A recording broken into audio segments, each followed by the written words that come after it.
Howdy, my name's Genesis, and I am joined by Owen, David J, and David F, and this is our D&D campaign, The Black Dawn. Would y'all like to introduce yourselves and tell us a little bit about who you're playing? Yeah, my name is David F, and I'm playing the character Dusty. He is a turtle. He is an eldritch character, and he believes that death is the final frontier. Hi, I'm Owen. I'm playing Skully, an Owlin Rogue. He's very familiar with death and the undeath. My name is Genesis, and I will be playing Metalmorph, Warforged Druid whose party's muscle. I am also joined by faithful companion Viktor, who is right-hand man. And my name is David J. I am the Dungeon Master. I play everyone else in the world. I will be narrating their adventure. Alright, well, I hope y'all enjoy the session, and we'll see y'all there. Where we last left our heroes, they were given a toast to the lost and the fallen. Can one of you guys tell me how you guys got to this point? What happened last session? So last session, we ended up fighting the griffin and the sharks. The griffin turned tail and ran after eating a couple of my arrows. True. Yep. And then from there, we had a barnacle meat blender happen in the water. The sharks swim around it. And then we had the hunter shark and the reef sharks attack Dusty and Nomad's boat because that was where the blood was. And Nomad got 8. Yeah. Quote unquote. Yeah. Like which we couldn't see because he had casted darkness. Darkness fell. You saw getting eviscerated because the Nomad the knives. Yep. And then after that, we slowly boated away to the site of that Kraken corpse, which we did not know until we arrived. Once we landed, Skully, went and flew to go get Captain Boots and start expediting her boat to shore because Nomad was her first mate and one of her good friends. And I will hand it off to somebody else because I am monopolizing the narration. Oh, you're good. Whenever we got to shore, Metalmorph took Nomad's leg and took it into the forest. And once everyone arrived to shore, had Viktor bring the whole group to Metalmorph and did a bit of a send off for Nomad, and gave Dusty the cold shoulder as he tried to express his sympathy towards him. And then we arrived at the city. Oh wait, no, we fought a what was we fought an undead chul in the stomach of we fought a chul, and we teamed up with the fish people. And there was an opportunity for you guys to really take advantage of these fish people. And we did decide not to go murder hobo. Yeah. You guys made a very honorable decision there. I'd like to say that our party is not murder hobos. Yeah, I would give you a lot of XP for that. Right. If we were doing XP, that would be a ton of it. Right, definitely not murder hobos. Yeah. Two items that I think Birds of the party are murder hobos. Yep. And then we made our way to the city. I forget what the city's called, but let's bring you over to that there. Skully dejectedly left this Kraken carcass. Yeah. As he was having a blast gutting it. There we go. And let's change the music here. Nosh Is Din. that like that? Nosh Din? Or is it? Oh, that's phonetic. Okay. And we hit a bar, had a toast. Yeah, Skully's sitting in the background, just looking at everybody with insight ready. He's like, like, what's going on here? Yeah. Dusty's at the bar, getting him to grill up some of this fresh Kraken calamari. Yeah. To nom on the grill. Yeah, it's putting on the grill, and it comes out shortly after. You know what I mean? It's grilled up. It's served to you guys, and I actually am going to take you. I'm going to take you to the page where we have this at, and you guys and see. Oh, nice! All right. Yes, you guys have been here for a little bit of time. You have had a couple of drinks and introduce yourself. This is the bar maiden, a kind gentleman. Let me see if I can show you what he looks like here. A little bit closer look. He's an older man. He's got gray in his hair. He looks pretty built and fit. Um, he looks strong for his age. He's probably in his 50s, and he introduces himself, passes out the drinks, and he comes with the calamari kind of stuff and passes it out to the table one at a time. Well, he says, "Oh, here you go. One for you. Over here." And when he gets to Boots, she kind of hand waves it off. And he says, "Oh," and he comes over here and drops one down. "Is there anything else you need?" And she waves him off again. And he begins to walk. And he does something in the back. Here is where the music is coming from. There is a bard kind of playing a lute and using some magic and some minor illusions to kind of put on a show in the corner here. And she is a Yanti, and she is just playing for money. There is a little cup right here full of with coins that you can place in. You got a couple of dock workers here just having a drink. These guys over here, they look like another adventuring party. They look like they look a little bit different. From what you can see, you can probably see him the best from your guys and this one. This guy's a dwarven man, and this is an elven man, which is tall and thin. You see he has a bow strapped across his back, and they are kind of eating some food as well. A few drinks go by, maybe about an hour of drinking, and there's small talk. Walk over to the Yanti bard and just drop a electrum in her cup. Yeah, definitely. She go ahead and you walk over there. All eyes are on you as you kind of cross the bar. You do look a little bit different. Some of these humans are looking at you with a little bit of disgust.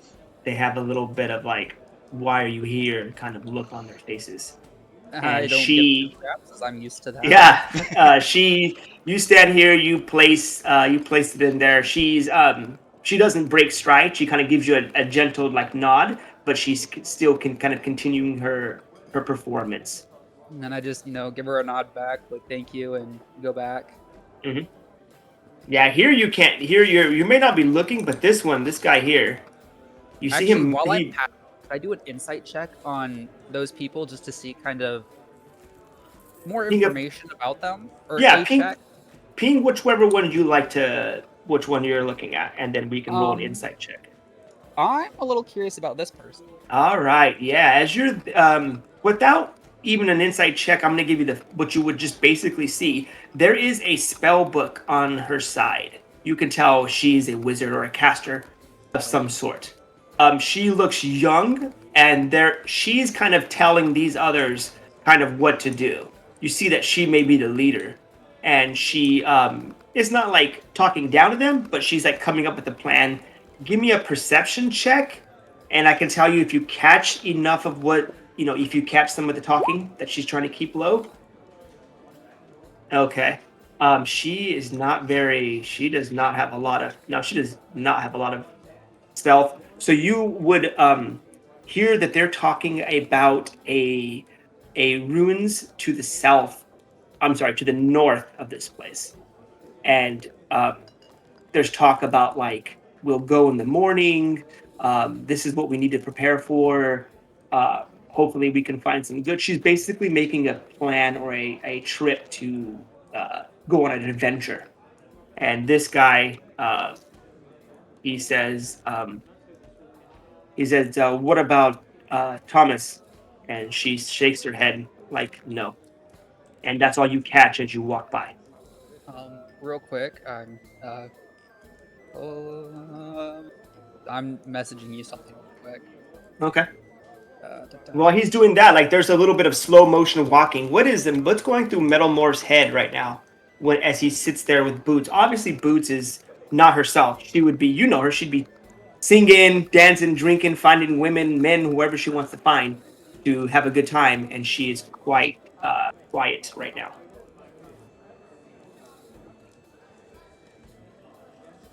Genesis, are you there? Sorry. I feel like Metalmorph would understand that she's doing what mammals do best, and they're mourning their loss. I'm actually curious about Dog's body over by the fire, what she's up to, being away from the rest of the group. She's like kind of cozy, laying by the fire, sitting down, kind of like a dog would, getting warmed up. You know what I mean? It's been raining it's been terrible weather for you guys. You guys have been sleeping outside and shit for the past like 4 days. So she is nice and cozy, sitting by the fire. She's had a few drinks and she's kind of just soaking in the heat. Gotcha.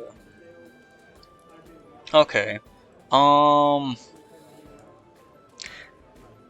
I think Metalmorph, since he had a plate of food handed in front of him, he's going to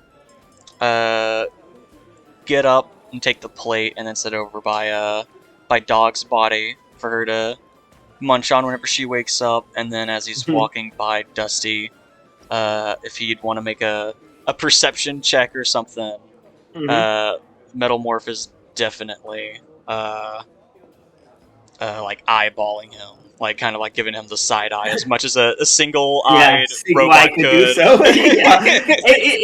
It's so obvious and it's not lost, right? Boots sees you get up. Obviously, you're a member of her crew. She's going to make sure where you go. She sees you walk here, then kind of ignores it a bit. But as you turn around, she sees that you are staring Dusty down. Fiber sees the same thing as well, and he looks to Boots. There is no word spoken about it, but there is some glances shared amongst the people. And Dusty, what is portrayed on your face? What's going on? What's in your mind right now? As this brief moment of like civilization and moments sitting around, it appears to be a bunch of sad, people who are down about a loss of a friend. What does Dusty feel? What's going on with him? I think Dusty's just kind of hanging out. Like I think he kind of clocks like everybody's kind of like in a bit of a somber state, but he's like, it is what it is, and he's like just kind of jotting down in his notebook, and he's trying to draw more of the lines together of symptoms, the disease, the island, the mission that we're actually here for, and if it's all like somehow inadvertently or coincidentally connected. And he's just like kind of tearing into this Kraken calamari that he brought in. Just kind of like, all right, guys, how does it taste? As you write it down, and as you kind of do that, you pick it up and take a bite. Is it good, guys? It's up to you what your characters will feel about it. I will give you the performance check of how it was cooked, but I don't know how you guys will receive that. And the barkeep has a +5 because it is a cook. Oh, damn! Oh, it is made very well, right? It's made perfect. It's like crispy on. It's everything that you would have wanted it to be. It smells good. Each plate is a little bit different. Like he experimented like halfway through each one to get the right recipe. But over here, like, it's not gamey. Yeah, exactly. I'm over here like used to like Spitfire moose. No season at all. Just the seasons of blood and stuff like that. But it's cooked well. How do you guys take it? You guys enjoy it? This is pretty damn good. Okay. How much did it cost? Because I want to give a tip. Yeah, it was your guys' food. He cooked it. At the end of the night, he'll tell you, but that's not important. He looks at you and he kind of gives you guys a grin and a wave, letting you guys know, seeing how you guys like it. He says, "How was your food? That was a pain in the ass to cook, just so you know." Yeah, some of the finest I've ever had. I enjoyed it thoroughly. I haven't had anything cooked like this in a long time.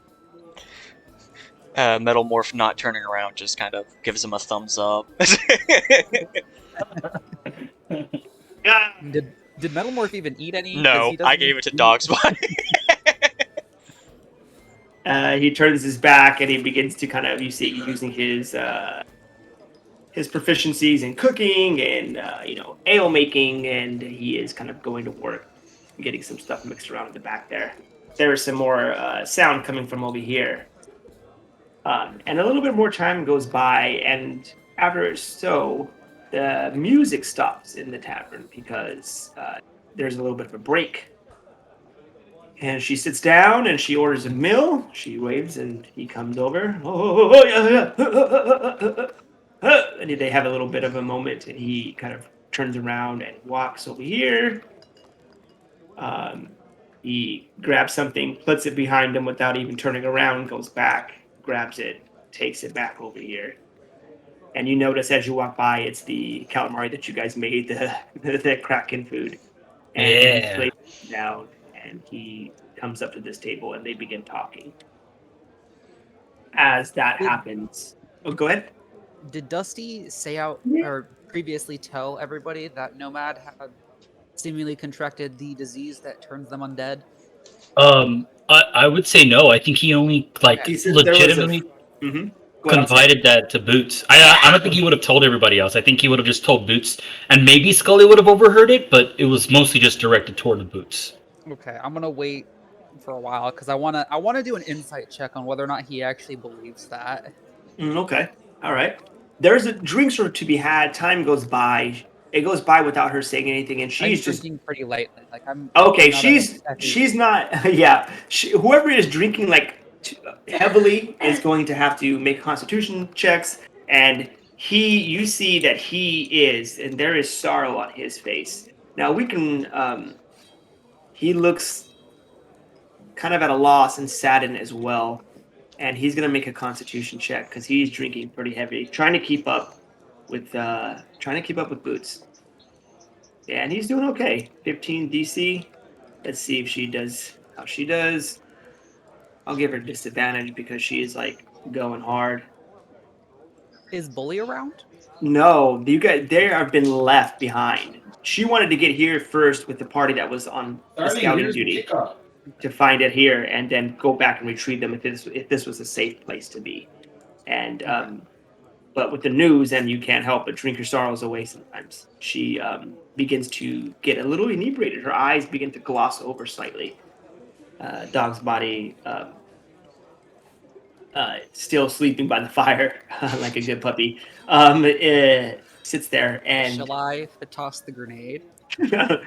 She is she's looking in the bottle of wine, kind of stirring it around, and she says out to everyone in the table. She says, "Someone needs to tell me what the fuck happened to my friend." At that point, I'm gonna go get up and wake up Dog's Body and just kind of be like, "Hey, we gotta go give Boots the brief." Yeah, she kind of snaps up and kicks her leg like a dog would and stands up real quick and kind of walks in a circle and then walks over here. And you see her kind of waking up, yawning, opening her eyes, kind of scratching them, kind of listening in on the conversation now.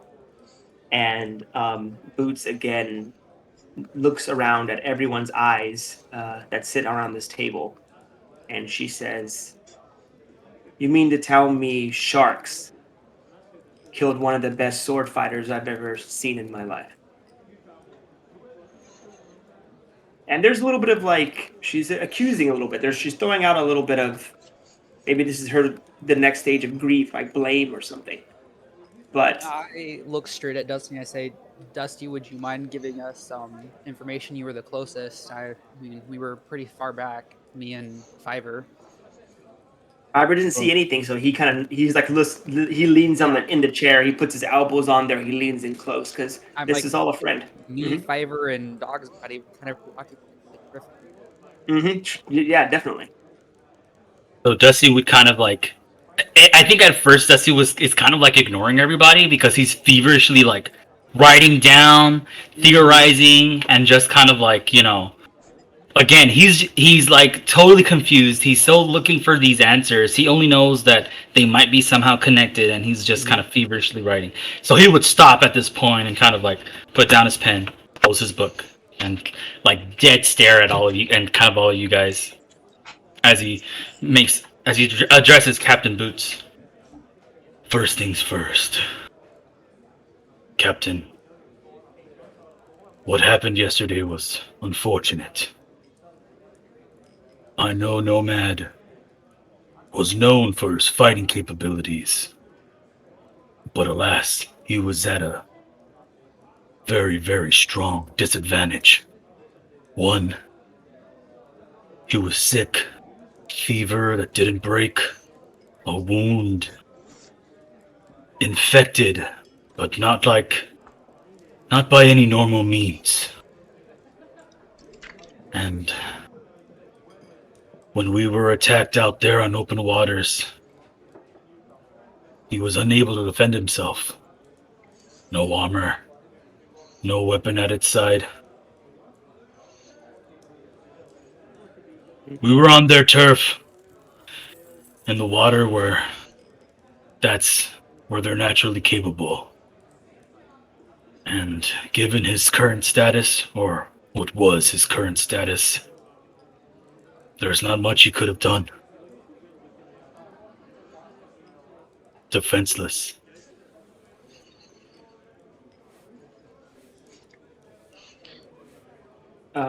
She looks to Metalmorph next, like that's his perspective of what happened.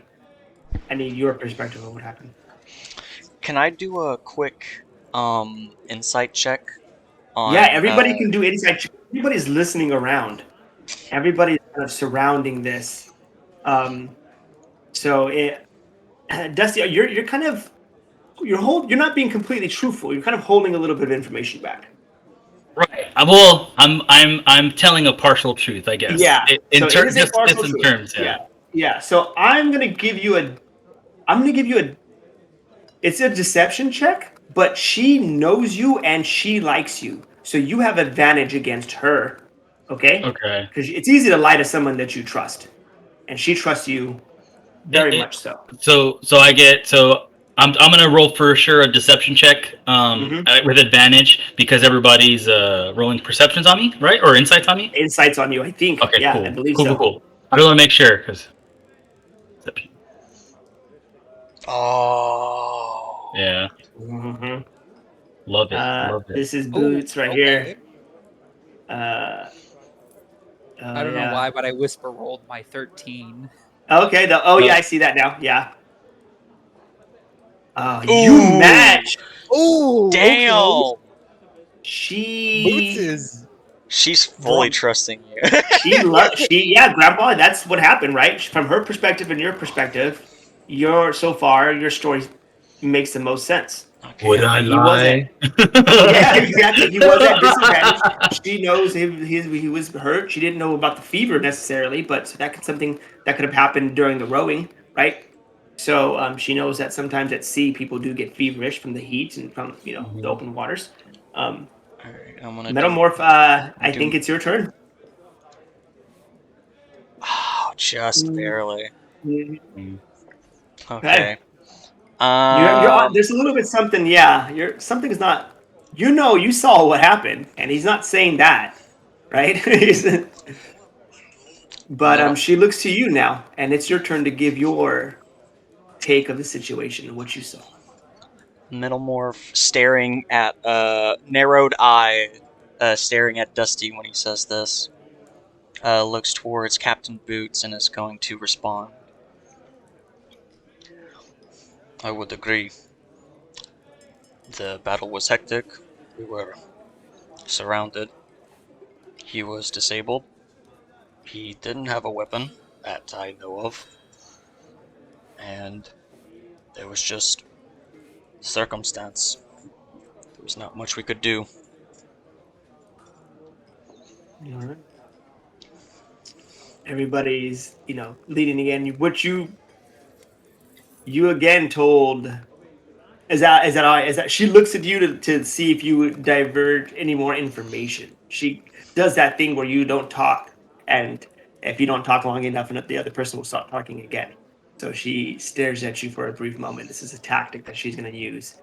Do you want to say anything else before she rolls her insight check against you? Because you are kind of not telling the whole truth. Also, you saw blades cutting up because those cloud of daggers stayed there for a round, cutting everything around in that area. You saw a nomad getting shredded. I think I'm gonna respond with Let's do it. Let's play it. It was mostly fog of war. There was darkness cast to help distract the sharks, and I was focused on Griffin. I had to make sure that we kept the boat up, make sure our dog's body didn't get ripped away from our boat. Mm-hmm. And when I turned back around, he was just... And then he's going to stop, and then he's going to look up at Captain Boots and say, "Do you have any good stories of him? You've known him longer than I. He wouldn't be one to remembered in such a somber manner." Mm-hmm. She takes that in. I think it's time to roll me a deception check because you are hiding a little bit of the truth. There was fog of war, but not getting into the circumstances of his death yet.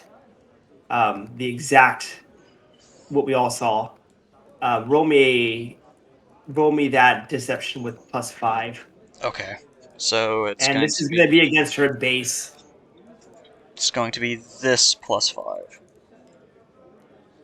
Okay. And it's going to be her base wisdom modifier, which would be for insight. And she has a base wisdom of.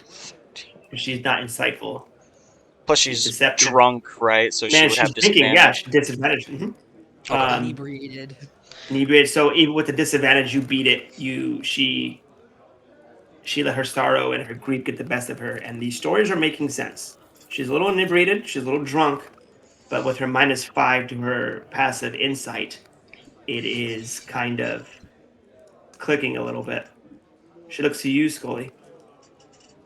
She says, "You told me how that he fell in battle."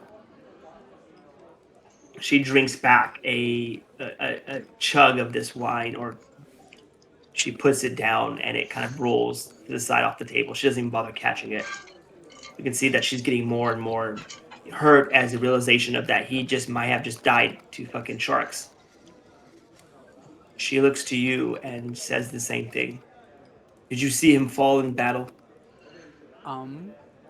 With Her that, her question is more pointed at the rookie.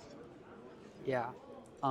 I would pick up my mug of whatever I'm drinking. I like to think something like spiced wine or something, like warm spiced wine. Yeah. I'd swirl it around and take a sip before, both hands clasped around it, elbows on the table a little bit, and I just kind of lean into it with a little bit of a look of like depression, I guess, because I'm like Mm-hmm. remembering, I've had comrades die in battle. I know what it's Mm-hmm. like to see my friends die, and I'd Mm-hmm. say I was more focused on scouting, and then the griffin came, and I landed in the boat and was working on keeping that at bay. Um, all I remember is a sudden darkness around Dusty and Nomad's boat. I heard splashing and boat rocking and crunching. And then out of nowhere, the darkness faded and there were blades everywhere for some reason or another, and blood in the water and sharks, and their boat was surrounded. Both of them, I think, were in the water. Um, I don't know. It was like everybody's been saying. It was hectic. There was a lot of bodies everywhere. She has a lot more respect for you. I think you have proven yourself very valuable. So she is. You see her eyes after you talk. You're the third one that's kind of. And like I'm staring into my glass of or Mhm. cup of wine, and I'm kind of. It's obvious, like I'm sympathizing with her feeling. I'm not Yeah. necessarily like I understand losing a friend in battle. I wasn't necessarily good friends with Nomad, but I It's still you recognize why understand the everybody. sting. It's Yeah, something that the empathy that you have for it. She takes what you say. There will be no rule needed. She is. You are on her good side, right? You're helping her with the lizard folk. You're helping her pull her boat. You're helping her scout the area. She gives you a pass on this one. It was more of a formality going around the table when she had landed on you. She looks to Dog's body. Dog's body saw what happened, and Dog's body. She's gonna make a roll to see if she's gonna what she says, and I'm gonna make this in 7. Oh shit. All right, you here know, we a little go. bit more information every time it goes around. Yeah, every time it goes around, there's a little bit more that's coming. But she shouldn't have drank so much, but she's hurt. Yeah, That sucks that she did. I mean, she's got a token from his corpse that I gave Yeah. her. Okay. Um, Dog's body steps forward and she speaks a little more energetic and more quick, just naturally. She says, her pattern is a little sped up. She says, boats attacked. They came. Water, fish, dogs, or not dogs, sharks. She says, Griffin came, attacked. We fought it. Nomad, down, blood, death, and Boots looks, and they have a moment where they're staring in each other's eyes, and Boots is going to try to see if there's any more to that story. That was pretty straightforward. Boots was on the water as well. Let's see, Boots. Come on, man. You gotta figure something out. Something's not right here, right? Something's not right. Nah, nothing's Can I, Something's wrong. can I do something to try to sober her up? all right. Oh, okay. Ooh. Okay. All right. Right. The story is Dog's body story is as believable because going around the table, it sounds like you guys are pitching the same thing. You don't know what's really going on. There was a darkness spout, right? There was fighting. Griffins were attacking. Blood was everywhere. No man was injured. It's making sense, but she'll come to him, and luckily for he did not see what happened because he missed it. She looks to him, and he's like drunk. He's like not drunk, but he's like leaning in on her, towards her, and she gives him a look, and he just shakes his head, and he kind of puts his hand out and like touches her hand on the beard, and he says, I'm sorry. And he will roll a he's gonna roll a performance check. Yeah, he's pretty good at that. Yeah, he doesn't know what he saw. He didn't see as much as any of you guys. And she believes the table that Nomad just happened to fall in battle. It was chaotic and there was war and fighting. And she, as she comes to that realization, a few moments pass, and the door of this tavern open, and a person walks through the front door. A few of them do. Oh, those look like knights. And you would know from these people here. Let's see. That's the one that's in charge. That is an inquisitor. It is a secret police captain for the nation of Prime. Okay. This in here, Oh fuck. that's a Justicar.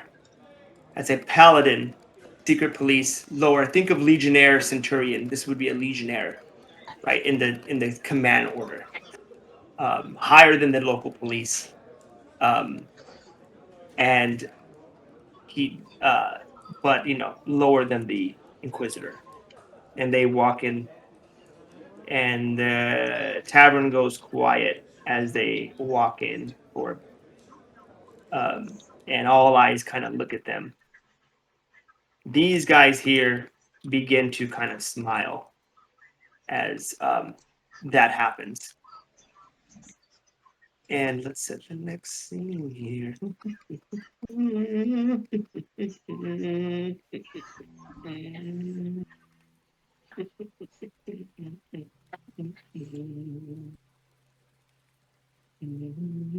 there we go.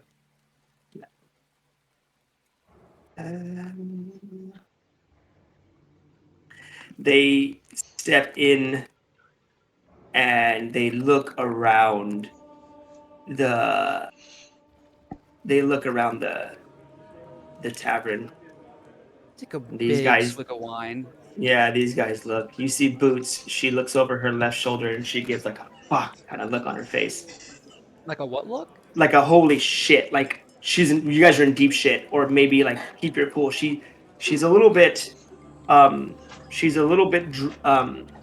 drunk, so she openly says the F word. She says fuck as they come in, and you see her start reaching in her pockets and looking around for something. This one walks in. Mug of wine in face, like, oh fuck. Um, as well. But like, yeah, there is, yeah. This person looks around the inn, and you see Toja come around, and they have a quiet little moment with one another, talking for a brief second quietly. And I want you guys to kind of sit around the table and tell me a little bit about what you guys are thinking as these knights kind of walk in. Boots looks over the table and she says, I have our papers. They're in my pocket. Everybody keep cool. That's me trying to listen to what they're saying. Okay. Okay. And as she says that, you see like Skully is kind of, his eyes are squinting. You're making this known that you're listening in this area. This one right here. Make me a stealth check to see how well you're masking your okay, 16. He will make a roll against you because you are looking kind of like you're listening into a conversation that you shouldn't even be listening into. Why are you trying to be so fucking shit. Why are you trying to be so nosy right now? Is he gonna try to see you with the perception? Solid. Oh, thank God. Oh, no. Nope. He like scans the table. He can't see you as you listen in. If you know, you know. Yeah, I'm gonna have you come over to the DM chat, and I'm gonna tell you in there what you hear because I think it's more important. Yeah, okay, so we'll hop over there right now. Skully is looking intently at these figures. You can you guys are looking at him, and he's paying attention to them. Like that head can't tilted, like tilted. Kind of hear better. Fiverr kind of leans back in his chair and he looks over his shoulder too, over Boots, and Boots is not turning around. You see her grab some paper out of her pocket. She tosses it on the table and she kind of rubs her migraine, trying to rub the drunkenness off of her. You know what I mean? Before they get here, she's like trying to pull it out of her brain. And yeah, and as that happens, she places it down. It's a paper covered in wax, and there is a seal and writing on it. And she kind of unfolds it, and she's like waits expectantly, not looking at them, but just waiting for what to happen next. This one, Toja, he sees this, he backs up, he walks over to the table, and he apologizes. He says, "I'm sorry. They're gonna ask everyone questions. Normally this doesn't happen, so please come back to my establishment and spend more money here." And he walks over here and he comes back and he starts doing yeah, he starts doing a thing. And these table have been kind of chumming it up for a while. They've been talking and laughing. You see Darvin, he's kind of letting his guard down. You see him laughing for a bit, but when these people walk in, you see him stand up and he gives them a look. And there's a look of kind of acknowledgement from his face.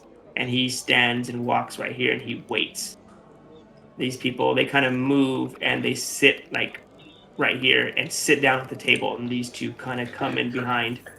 This one comes and stands right here, and they begin talking quietly. Could I One do an another. insight check to see if somebody, cough, the butler, might have called them? Yeah, give me an insight check. Oh, interesting. Yeah, I want a piece. Can I get a piece of that action too? Yeah, yeah. I think Dusty's like, again, he's not paying attention much, but he's kind of like he's trying to. I think he's just trying to figure out like if they're possibly there for them or if they're just kind of like they're casual, like if they have a presence about them. Okay. Oh yeah. Okay, and then one more from Metalmorph. I don't think You wouldn't care? Metalmorph's gonna. Sorry. I don't think Metalmorph's gonna do an insight check. I feel like he's just gonna be sitting there, ready to get between them and his party members to get them time to escape if something were to happen. Okay. The look of that 19, he seems as surprised as you guys do that they're here. Okay. This is something like this is That gives me a little bit of comfort. Yeah, it doesn't seem like he knows that they're here with that 19. Even with that 15, you can see Dusty that he is as like, what the hell's going on, as everybody in the bar is. The ones that are not are these ones right here are the guys who are grinning and smiling and openly like saying, you hear them talking out loud, you hear them, sharing a bunch of words between them. And this goes on for a second. Stands up, and these are dock workers. They look like peasants or commoners. They smell like the sea. And he comes over here. This one comes over here, stands right here, and they begin talking. This one here, as they start talking, you hear it's a woman's voice, and she will pull off her helmet, and it's a sign of respect as she talks to this guy, Darvin here. And as she pulls off her helmet, she kind of looks around the room, and you can see her a little bit, and she looks something like this. She has dark features and a huge scar over her face. Her eye is grayed out, and she begins to talk to this man. There is more formality in when she stands than when she was dealing with these commoners. They kind of talk for a moment, and then he steps aside, steps up here, and these guys step over here and talk to them. Quick question, DM. Height-wise, how big are these people compared to Metalmorph? These guys are like your prototype 6'2". These guys are big, humanoid, looking like 200 pounds. You see that they have half plate. Yeah, they have two-handed great swords at their in their arms. They have half plate. You can see that they are fully armored. And as they are here, you see that they have symbols on their armor. It is a symbol of the nation of Prime. It is the god Quicksun symbol. There is a fist clutching the olive branch to the point that it is breaking it. And it's peace through power, not through any other means. These guys look like paladins. God. And they walk over here and they begin talking here. And you see a little bit of like talking down and pointing at these people. These especially this one here. This is an elven person. And they talk to him for a bit. Does that guy I pinged earlier seem like he's very friendly with them, or like he's at odds? You see he has a different symbol. He has a different kind of way of looking now that everybody's attention is on this, because it's quiet here now, right? The voice in his talk, everybody's not talking, everybody's kind of looking around, and as you see more clearly him now, he seems to be a dwarven man of a different kind of holy symbol. And he stands here and finally walks here. And as this woman approaches, she tells him to step away. And Piper stands up. Would I know if they've got a little bit of discriminatory stuff Yes. towards half elementals? Okay, here we go. The nation of Prime, their people are extremely racist to everything that is not human. Oh, So you guys are like, yeah, you guys are like dog shit. Like, why are you in this establishment, right? We've literally got 5 people We here who have they're gonna dog Turtle shit. Man, Owl Man, Yeah. Dog Man, Yeah, you're so Fireman. beneath that they went to the humans first to deal with. Obviously, Toja is the keeper of the inn, so he went to go talk first. But they went to the humans you've noticed, or the human-like people first, and they skipped altogether the bard, who is another race, and they come to your table, seeing a bunch of adventurers in the armor of the Black Dawn, the black and gold armor, and she Does will the Black walk. Dawn naturally have a little bit of beef No, with them? no, Okay. there. You guys are your own little mercenary army, and you guys don't have a nation. Your nation is like war and selling your guys' self to other countries to fight. That's kind of what you guys do. You guys are. There's a little bit of like beef between Tension? you guys. A little bit of tension. There's been some wars where you guys were on the other side. Some wars that you guys are on the same side. It's just the way that your company, the Black Dawn, works, right? Okay. To the highest bidder. You know, it doesn't really no hard feelings, right? Kind of things. And she will come and she will sit at this table.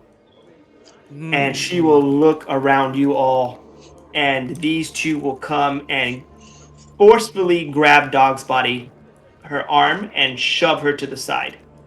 And Boots looks at Dog's Body and says, just like, let it happen. And Dog's Body growls, shows her And fangs. this is my first interaction with them, isn't it? Yes, it is. I So feel like... Go ahead. Yeah. Okay. Mhm. No, I'm all sorts of frustrated right now. Yeah. And shoves, right? Like a second class citizen would get shoved, right? She shoves back. Dog Body growls. Boots, you see her like bite her lip, but she gives a sign like, don't do it. It's okay. I And think... Boots slides the paper over, and the lady takes off her helmet and she sticks it on the table. And we're gonna take a 10-minute break real quick. Oh, shit. Yeah, you can, but we're gonna take a 10-minute break as she takes off her helmet and sits at the table, and we're gonna come back for the rest of this role-playing encounter. She sits down at the table. It creaks as she sits down. You can tell that she is in plate mail. Her AC is 18. PTSD with plate mail and women. Yeah, she has 18 AC in this armor. Her helmet is sitting on the table. You see by her side there is a great long sword, and it's kind of in its scabbard still. And she unbuttons it and kind of lays it on the ground next to her feet. Okay. And she looks around everyone here. Metalmorph. She says, okay. Oh, go ahead, please. No, go ahead. Metalmorph's going to kind of like introduce her and go like, "Oh, hello! What brings you here, fine evening?" She, as you say that, she looks past and she says, "No constructs allowed in the city. You know that rule. Who is your leader?" And Boots looks to you and she looks to you for a moment. You have a brief moment to do or say what you want. I know this is a little metagamey. Is Metalmorph considered a construct? No, you are your own mind. You don't follow anybody's rules. You're not bound to anyone. She doesn't know what the fuck you are. You look like a fucking armor, right? You look like an animated armor. Okay. And some wizards carry animated armor, or golems, steel golems with them sometimes. She knows what the world is like. Guardians. Still guardians, yeah. So she thinks you're a construct. I understand concern, but problem with that is I have what do you? I kind of look over towards Skully, and like, what do you say? Oh, and then points back towards the lady in armor. Consciousness. Yes, I have that. Our captain Boots over here, and kind of gestures towards Boots. She is Not in best condition to talk right now. We have had great loss. She has been drinking away sorrows, but I am more than welcome to converse with you if that is something you would like to do. I'm chuckling a little bit. Yeah, her Nervous eyes, chuckling, but chuckling. her eyes gauge over there, and she says, "Where are your papers? The Black Dawn Looks at should the not be table. able to take contracts in our part of the nation. Why are you here?" And Boots slides the paper over, and the Inquisitor opens it up and begins to read over the paperwork. And Boots looks at Metalmorph, and she gives you like a keep your voice down a little bit kind of look. And the Inquisitor reads it and puts it down, slides it back over to Boots. She says, "Tell your creatures to back away from the table so I may speak to a human, please." I And gladly Boots get up like and bites her come to lips. the bar. Yeah, Boots bites her lip really hard as you're insulting her people. Metalmorph? Oh, fuck. Okay. Metalmorph's gonna kind of like put his like hands up, gesturing. By all means, treat me as you treat my compatriots, and like kind of wanting them to try and push him away. This one kind of steps over here, and you hear his boots heavy on the wood, and this one walk as over well. to Metalmorph and say, "Dude, buddy, it's time to go. We don't want trouble." And can I try to drag him away? Yeah, Boots. Maybe not, but Boots is giving you a look. Metalmorph is like, you could probably make this worse than it has to be. We are out. She's giving you a look like, we are not in the best position right now. We've got two thoroughly drunk individuals. But she will not give you the order yet. Okay. She looks to you, Grandpa, and she gives you the order to step to the bar. She says, "Grandpa." She says, "Grandpa." She says, she rubs her eyes and she says, "Grandpa, give me another one of those calamaris. I didn't eat it the last time. I would like to try it out. Maybe it'll help me, suck up some of this alcohol." And she kind of smiles. Yeah, she smiles at you. Yeah. And Desi would just be like, "Yeah, as you wish. I'll be right back." And he would make his way to the barkeep. Mm-hmm. This one's gonna look at you as you stand there, Skully, kind of back to the bar. Yay! Unhappy. He's gonna do divine sense. Oh, shoot! Ooh, interesting. Wait, is that fuck? Well, is we've that like got one celestial entity with us, and we've got Dusty. So I'm feeling kind of comfortable, but very much so uncomfortable. I love it. Yeah. I love it. He Actually, question. With this, can we pop to DM chat real quick? Yeah, we can. Ooh. Technicalities, let's go! Oh, fuck. He said paladin. He said they were like paladins. Oh, dang! I didn't think about that. I'm ready for this dude to like come over to like push me out of the way, and then realize I'm like half a foot taller and like twice as heavy as him, and I'm gonna look towards him like narrowed eye and just tell him to like make me. Yeah. My friend, that is a very bad idea. Very poor decision, comrade. Oh, fuck. Hey, just, Not gonna lie, starting conflict is fun. I usually try to avoid doing that stuff, but I feel like it'd be like the most Metalmorph thing to do right now, so... Yup. Oh, fuck. Dude, with the way my character's set up, I could go like full on Ninja Turtle. I got something to help me do a full-on Ninja Turtle thing, so I'm ready. I'm so fucking ready. I don't want this to turn into combat, but I mean, worst case scenario. Transform into a dire bear. No, I'm just kidding. There's a bear in the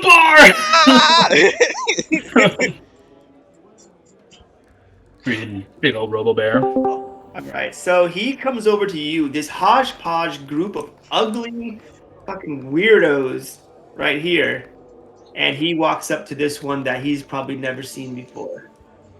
He gives you a look, you can tell, peering through his helmet. And he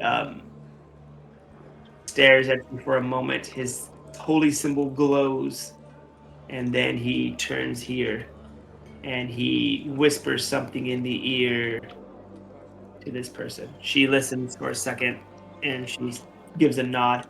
He stands up, and he kind of lowers his guard, but he's looking in this direction at the conversation that is happening here. This is set up in a flanking position to obviously, if anything happens, right? They're military-minded people. This is a show of probably maybe arrogance that you guys are beneath them because you're fucking nasty creatures. I think Dusty would have given the Kraken calamari to Boots, and then I think he would stand off to the side, not going back to the bar, but in a way also kind of flanking and spreading out because he's looking at the room. He sees that Metaphor's in the middle, and everyone's kind of spread out also around them in a way. Yeah. So, and he's kind of just there chilling. We're forming an arc, basically. Yeah. She grabs a little bit of it and she kind of puts it in her mouth and like eats it and gives you licks her fingers as this person is kind of like waiting for Boots to give out answers, but Boots is taking her time, probably formulating her thoughts on how she's going to kind of discuss this. The lady, the Inquisitor here, she says, when have you arrived to our city? And Boots is like kind of sucking her finger off from this food, and she looks and says, "Oh, mate, this isn't your city. You guys just stay here. This is the Shattered Glasses Island. Not your nation, not your property. So the Black Dawn takes contracts here to help out the local people." And you see this kind of displeases the Inquisitor. Things have clicked in my head, and I kind of perk up. And I'm like, oh, show of arrogance. The Inquisitor, she kind of leans in a little bit towards the table, over the table. She says, "Is it true about these metal creatures? They're alive?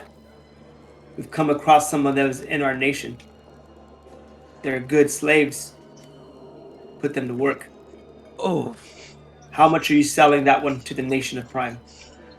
And Boots kind of laughs, and she looks to you, Metalmorph, and she says, "You want to go be a slave? Does that sound like something you want to do?" She says it jokingly, and she's like eating her food. Metalmorph's gonna look back, do kind of a mechanical, like Iron Giant style, like. yeah, exactly.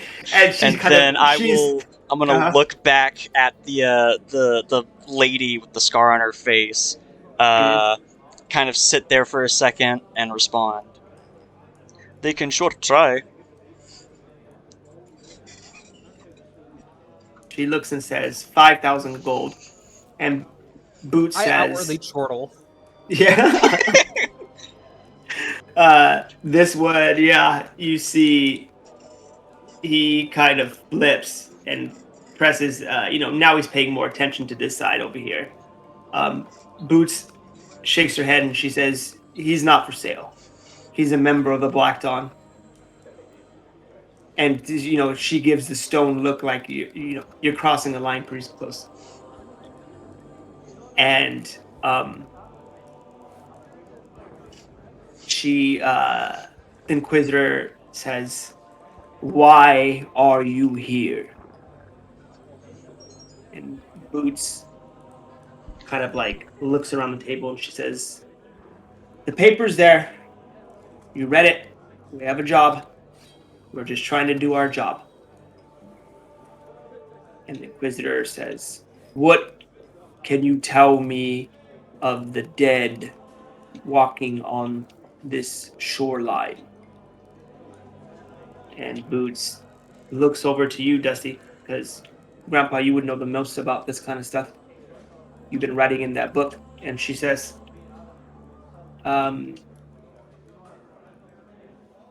"Dusty, come and enlighten this Inquisitor of what we have seen, because we are open to share information." Dusty's gonna step up on this side of Boots, kind of like seeing if this guard will let him pass, so he can kind of get in between. He'll step back. Mm-hmm. And he'll open up his journal, which he would have had like a little bit of a map, like he would have sketched the map into his book, like very, very, like, down and dirty, kind of like, like if I was a fifth grader and I was just like, okay, we're here, then there's that over there, and then this is the epic X zone, stuff like that. So it's very crude. Dusty would open his journal on table only to that page. He's being very specific where his journal entry is. Mm-hmm. We've encountered many of this infected dead walking around, mostly in this region. And he's not going to point at the island that what's his name pointed out to us. He's actually Adrian. He's the wizard. Yeah. He's not pointing out the area that they talked about. He's actually going to point at the spot that they landed at. R.I.P. those lizard men. All right. Yeah. The Inquisitor gets this information. You see it snap her finger heavy through the gauntlet. This one drops his attention, almost like a dog would. Immediately responds to his better. Steps here, reaches in his pocket, hands her a piece of paper, some ink, and she begins to kind of copy your notes about this place. She copies what you've wrote, what you've said, that's on the page that you show her. She says, go ahead, please. Oh, I was gonna say, because so he would have had the map on one side, and then on the next page, because like when you open the book, there's like the left page and the right page. On that right page, he would have the symptoms that he's noticed, and he would just have fever, unbreaking fever, infectious wound, and then kind of like a couple question marks, because he would have had it jotted down at next page too. Okay. She grabs it and looks at you and says, "I should have this confiscated." And Boots puts her hand on the book and kind of slides it back towards Dusty. The Inquisitor doesn't doesn't hold it or doesn't grab onto it. She just lets this happen. There's a little bit of a power play. There's a little bit of respect. There's a little bit of maybe not wanting to fight members of the best mercenary unit in the world. You know what I mean? But there's a little bit of that coming off of Boots as well. That these people mean business. And if we can diffuse this situation, calmly would be the best. She slides the book over to you. Says, "Listen, I'm human. You're human. Okay? Human to human. We are allowed to be here. Papers are signed. This is not your jurisdiction, not your country. Your embassy is here, and you march around like you own this place. You don't." And there's a kind of a whistle outside, and the Inquisitor notices it, picks up her helmet, looks at you guys, gives you all kind of a nod, and she says, "I don't know how you can walk around with this filth." And she spits on the ground towards Dusty, and she will walk here, put her helmet on, her heavy boots on the wood, and she will walk out. Out here, 2 more of these Inquisitors, or these Justicar, walk in. You would know, Skully, that they work in teams of 8. There is a spear of men. They have the Inquisitor, which is some sort of cleric, some sort of something like that. The Justicar are paladins. The hunters are rangers, and they work in teams of 8. And so they're not incredibly strong, right? They're not PC level characters. They're all CR reasonable, but they have numbers and they have different unit types, right? These are not just your typical like bunch of sharks or a bunch of undead. There are casters, there are paladins, there are fighters. Tactics. They have tactics. I just kind of sat there and chortled, and I'm just gonna kind of say to Dog's Body, and like as much like tracking, like, you know, we're both natural hunters. Yeah, and she's like growling the whole time as they are like talking. Like, try to say to her, like, they'll never be able to track down any of these. They've got too much uppity and arrogance. And I'm just kind of saying it like in general conversation to Dog's Body, like, huh. And as much like hunter's jargon as possible. Yeah, she, you see her, that growl turns into like kind of a chuckle.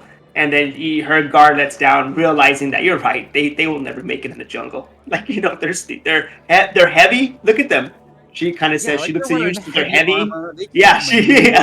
She goes on and she's like, their boots are loud. They're never gonna make it. Like I emulate stomping like them through the jungle. Yeah, she starts laughing. Yeah, even Toja, you hear him. He starts ha ha ha. They are stupid and dumb, and they always come. And then I look at the 2 human dock workers at the table, and I just give a hoot chuckle. Yeah, and they're talking amongst themselves, but then they begin to walk out, and they kind of walk off into the city streets. The box of gold is under the table. Nobody has really noticed that yet, so you guys are safe keeping it there. Some more time goes about that. Sorry.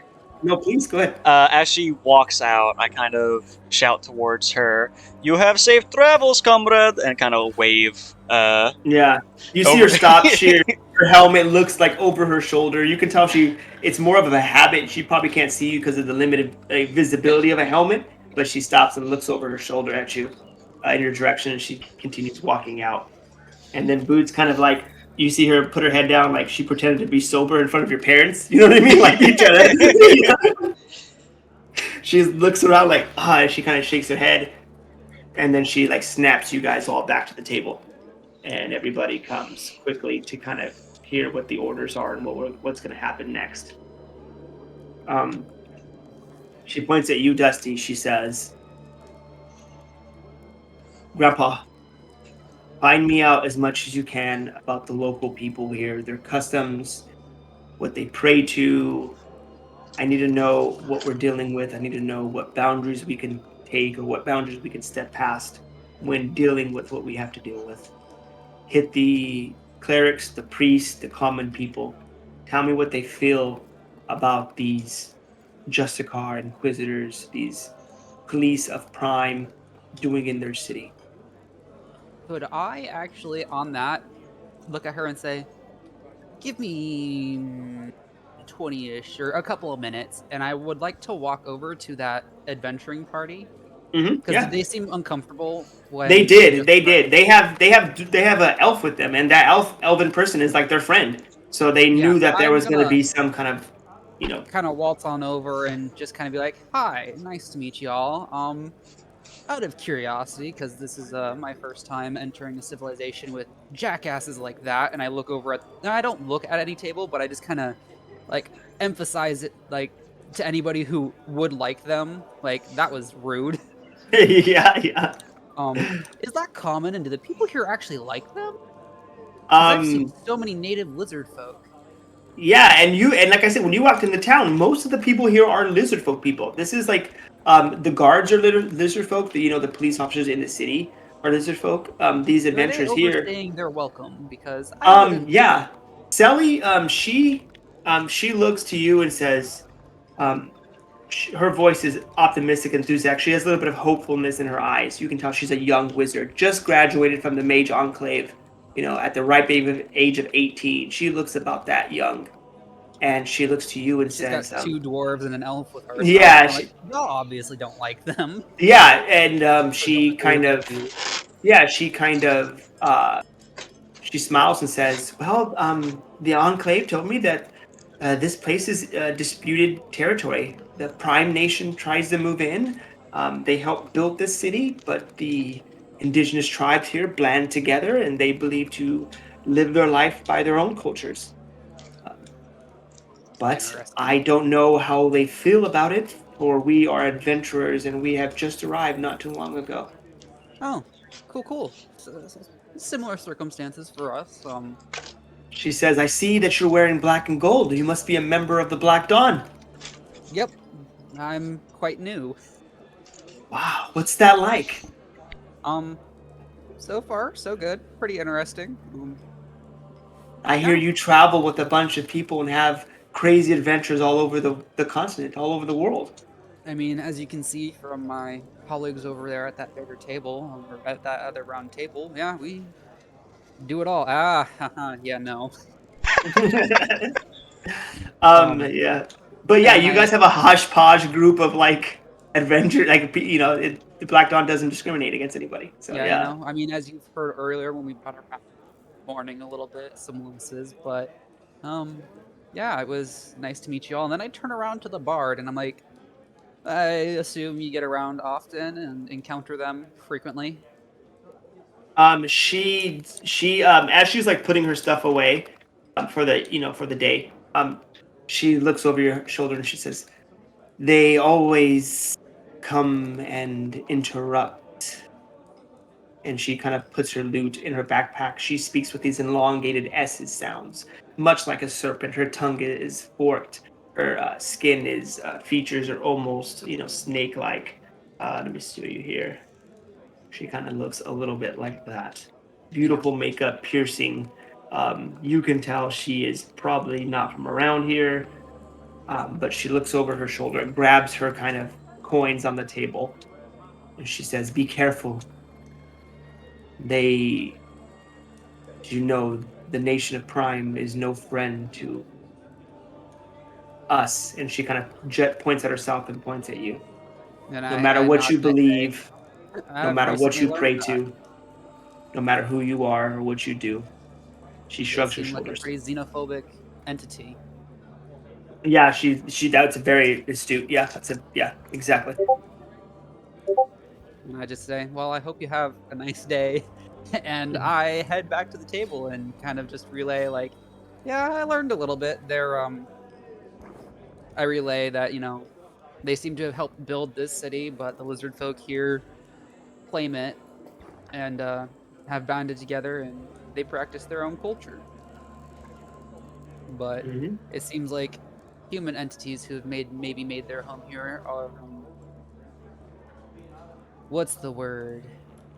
Uh, People who've come from their nation and made this their home. Sounds like a bunch of assholes. As Dusty's just I jotting down in his book still.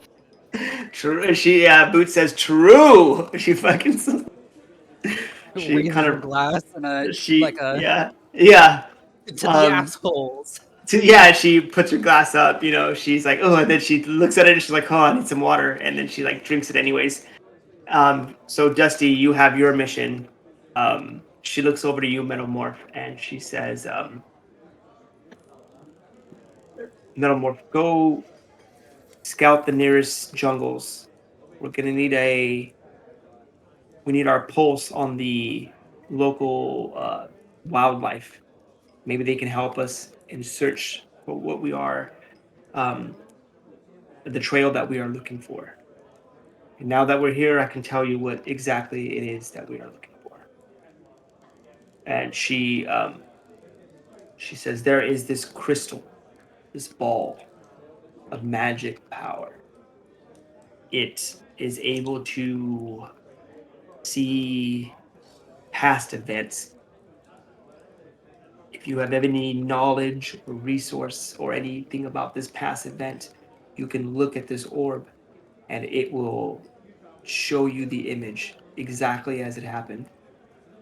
It's a crystal of the spell Time Pool. Our buyer wants this crystal. There's very few of these known to existence.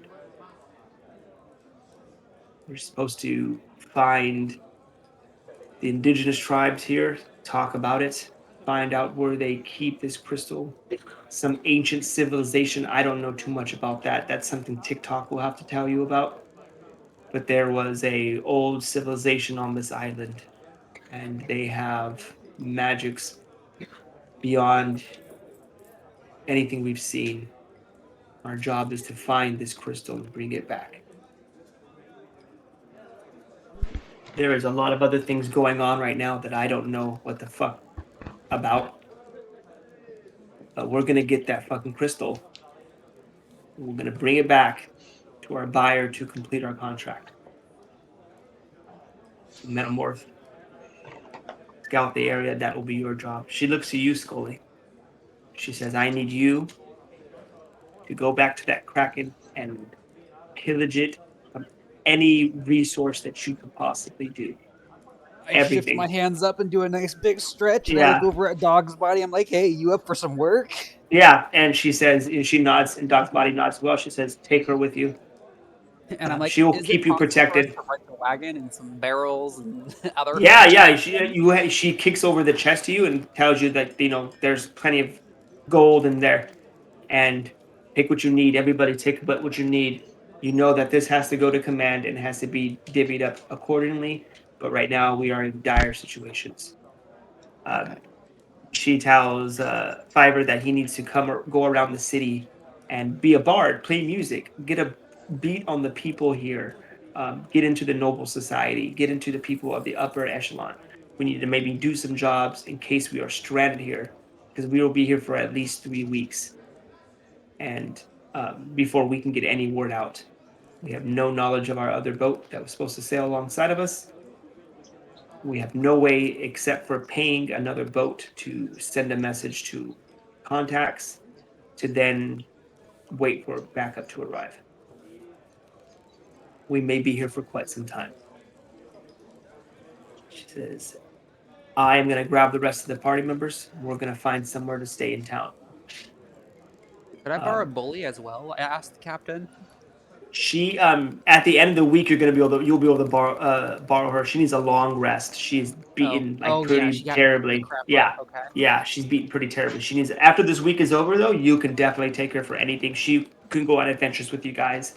And I was gonna say I'm gonna need some muscle to carry back a wagon. Yeah, Dog's body. You would see that Dog's body is like strong. She's able to. She's got high strength. She's high strength, high dex, low intelligence, low wisdom, low charisma. Oh, perfect. Yeah, she's not as smart, but she's hardy and quick and strong. Quick question. Yes, sir. What time is it right now? Because we've been here for a while. Yeah, it's like evening time. It's getting to like the mid like evening. Let's say like 5 o'clock. The sun is still out because it is still. You guys are in the spring season. Okay. It's still the sun is still up. I would like to ask Lizard Man here if he's got any information on or like history on Krakens and what they can do. Just because like I want to know beforehand before I start gutting it, like what I can maybe look for to salvage from it. If you catch my drift. Yeah. He asking him like historically, like mythologically, what they've done and what they can do. Okay, so he's just a lizard, folks. So he wouldn't know. You would need to find somebody in town that has Arcana, maybe history. Like that young lizard over in the corner. Mm-hmm. Exactly. I walk over to that. What did you want? Why did you call me over here? I was wondering if we could get some more of that calamari. If we've got yes, let me cook some real quick. And then I walk over. Your tab is going to be 3 gold pieces. Don't forget to pay me, or I will find you later. I will be with your food. And I ask her, and I kind of like just bring it up like a general thing, like, I've always had interest in stories, and I've recently heard some things since we've been traveling and met some lizard folk here. And I was curious if she had any information, lore, mythology on krakens and their capabilities. Yeah, so she's like eating you. She's like talking. You come back up to the And I'll table. bring Ask up her that. over a plate of calamari too. Okay, cool. There you go. Because like you can interrupt this girl. She's like, "Bitch, what do you want?" You come up. You drop the food there, and she grabs it, kind of passes out to her friend. She gives you a nod. You ask her that question. She will make an Arcana check. She has a +5 or Arcana. She has a +5 to her history. She just doesn't have it. She doesn't know. She's too new from the school. She doesn't have a lot of experience. It's mostly like what the school has taught her is what she knows, and Krakens were not really taught too much. Okay. Well, She says, I don't know. I couldn't help you. Maybe there is a wizard tower from the Mage Enclave in town. The mages like to build their towers in every city. That's how we keep the sorcerers down in line, if you know what I'm saying. And she kind of laughs to herself. Yeah. And she said she kind of laughs. She says, "Can't have any sorcerers around here. They cause a lot of bums, and so the mages, we are set to look for them and find them. But you know that." And she kind of laughs to herself. Yeah, I laugh back too, and then I walk back over to my table, a little sad, but like do a parting like thanks for a little bit of information and the tidbit and stuff, and walk And she away. like looks. And She holds up the plate and she's like eating it and like making the face of it. It's actually pretty damn good. You know what I mean? She gives and you I like a just get thumbs back up. to the table and I'm like, fuck, now I gotta go to the wizard tower and ask them shit. Yeah. But yeah, we can go. You go to the. We can change the scenery here. Just go to the coastline. I'm sorry, I'm fishing for information on them because I know information, but I'm not trying to meta it. Yep. You just can't. Because I'm not a nature person, so I can't sit there and go and look at them nature-wise and be like, yeah, I can tell all of this information. All right, let me get my book here. I got rules for what I wanted to kind of give off of these things. Oh, I'm excited.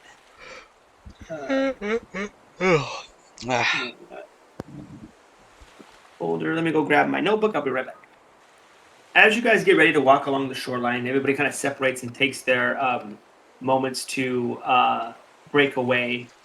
As you're kind of walking, everybody's walking through the city and walking out. Let me change the atmosphere here, then, as the shoreline is not what I want to do right now. Metalmorph kind of walks up to Dusty, and how do you get his attention as you guys are walking in town? So, are we just is it just Dusty kind of by himself? Like I imagine I'm kind of following behind him. Yeah, exactly.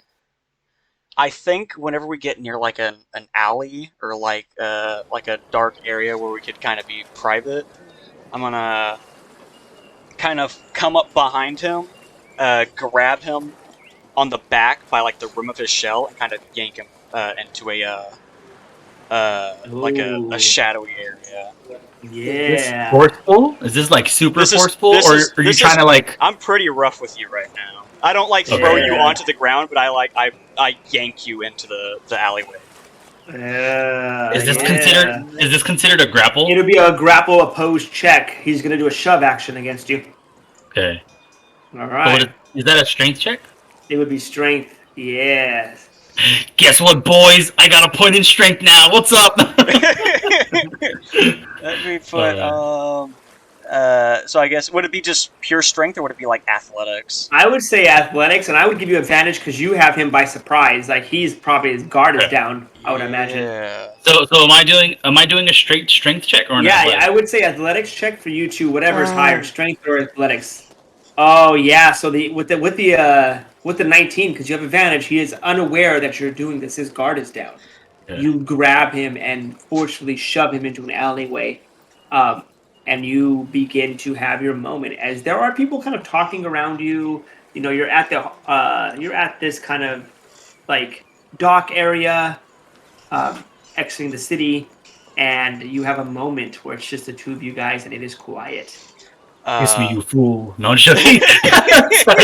sorry. Go ahead.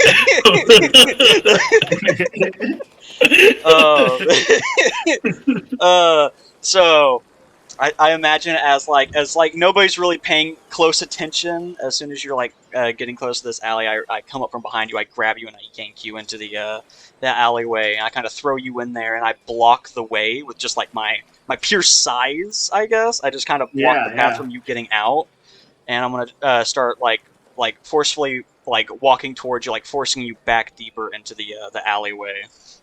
And I'm gonna give me an intimidation check with your strength, please. Ooh, so it's gonna be what's my proficiency? So it's gonna be this plus 2. 16. Oh, 16. Okay. Give me a flat charisma check. Just like a charisma, yeah. Charisma. Let's go. Yeah, he's scary. Like, he means business, Dusty. Yeah. I'm scared. I'm scared of this giant middleman. You're like, Jesus, and you start backing up as he's kind of cornering you in this place. As he's walking, his eye is narrowed. It's not red. It's kind of like an orangey kind of glow, like getting there, but it's not straight red yet. And he is going to kind of whisper yell, I guess, to try to not alert anyone out in the main road, I guess. But he's gonna tell Dusty, "I have questions and you have answers. Now you are going to sit down and listen. I want to know exactly what happened." Ooh. Okay. All right, I'm ready. What answers are you looking for? What do you want to know? When that darkness settled, there was blades surrounding Nomad. Surrounding him. Why?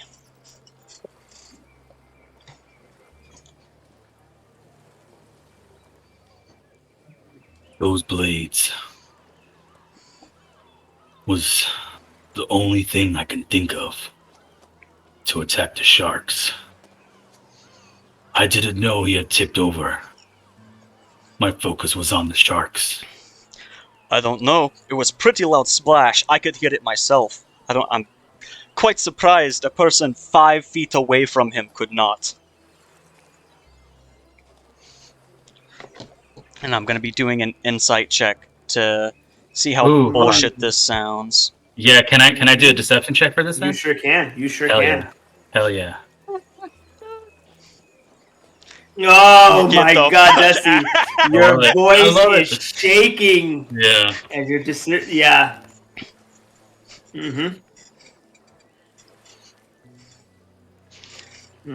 Oh, fuck. Okay. What does Metalmorph say? Oh, fuck. Do you believe me? You don't believe me, right? No, I don't believe you for shit, dude. Right. I kind of like smash my fist, like not like enough to where it would like break a hole through the like the building or whatever to the side, but I kind of smash my hand into the side, like probably like an inch away from Dusty's head. Ooh. And I'm gonna get about probably like half an inch away from his face. Yellow or orange, now turning red eye, glows, narrowing down on him. Don't you bullshit me. And as you get close to you and you see him, as you get a good look at him, Dusty's eyes look a little like more sunken in than usual. He looks a little bit more like pale than he normally is. And Dusty, this is because you are progressing down the path of your patron's desires. You're starting to change and look more like your patron would want you to follow in the path from the Hexblade, the Shadowfell. Oh, fuck. Would this be, This is just something that you notice. Nothing that's alerting yet. Nothing that's alarming. He just looks like he's growing in power. We know you guys all gain a level, right? We all grow in power. as he grows and learns new things, he just looks a little more seems haggard. Yeah, he looks a little more older than he normally. Grandpa looks a little bit more grandpa, like he didn't sleep very well. But his mind is still sharp, right? His spells are still sharp, even sharper now, right? DM, I don't know if this will do anything, but I want to cast what's it? Or not cast, but I want to use my another one of my Eldritch invocations called Devil Sight. Because Oh, okay. I'm assuming it's dark in this alleyway where we're Oh, at. what your eyes begin to they begin to coat a inky darkness, and everything around you begins to illuminate as you are now able to see in the dark. And I'm kind of just seeing if I'm kind of waiting my time and seeing like how long we're alone right now and seeing if anybody notices and if they're curious. You after yeah, a few moments you hear, God damn that old bastard, Grandpa! You hear Boots yelling out as you guys were gonna kind of say goodbyes at the gates. You hear her yell out for you, and Skully, you hear this too. You hear everybody begin to like start to worry, like, oh shit, the old senile Grandpa is missing again. So they begin to call out for Dusty. He would see me standing in the entryway of that alley since they've moved deeper in, just leaning on the wall. Watching the whole thing as you catch that now. As like Dusty would now see that. Oh, you're there? Oh, dang! I was there Okay. the entire time. Hell yeah! And I'm just giving him a knowing look of like, I know you're full of shit. Oh, fuck. Because I got a nat 20 on my insight check. Hell yeah! Shit. Hell yeah! The So DM knows. so then Dusty's as his eyes are getting inky, he's pinned in the corner and he doesn't like that. Yeah. He's gonna kind of stand a little upright because for the most part, I don't know if you guys have noticed or if it's been said before, Dusty kind of how do you say it? He almost waddles around because he's an older turtle. Waddles like an old man. But he's straightening up at this point, and he's wow. he's gonna straight up and take advantage now that he clocks both Skully and now that he's kind of like, all right, Metalmorph, this is what we're gonna do, and he sees Skully out in the distance. Yeah. And I would call in the alley so they both see me, and I'd say, hey, we gotta go, guys.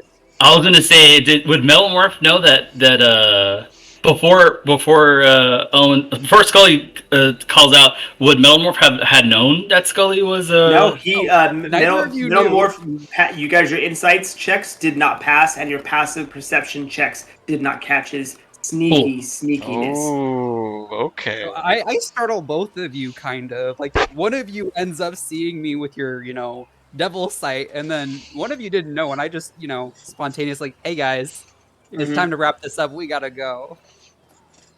Yeah, Dusty's standing upright at this point. He's past fear, and now he's kind of just mad, and he's gonna look at Metalmorph, who's like, I don't know what answer you're looking for, but if you have something to say, be outright with it. Ooh. You have one moment before you see Boots Skully approaching, looking at you like with her hands to the side, like, what the fuck? And Dusty would actually kind of peek out and look at Skully, because now that he has his double sight rocking, he'd be like, and the same thing goes for you, young one. I'm chilling. I was like, hey, I was curious what's going on. Yeah. And Metalmorph, you get to respond to that before Boots comes around the corner. That Boots. Like, yeah. Hey, how's it going? I'm nonchalant. Fuck. I know what I want to say. I'm just trying to figure out how I want to phrase it.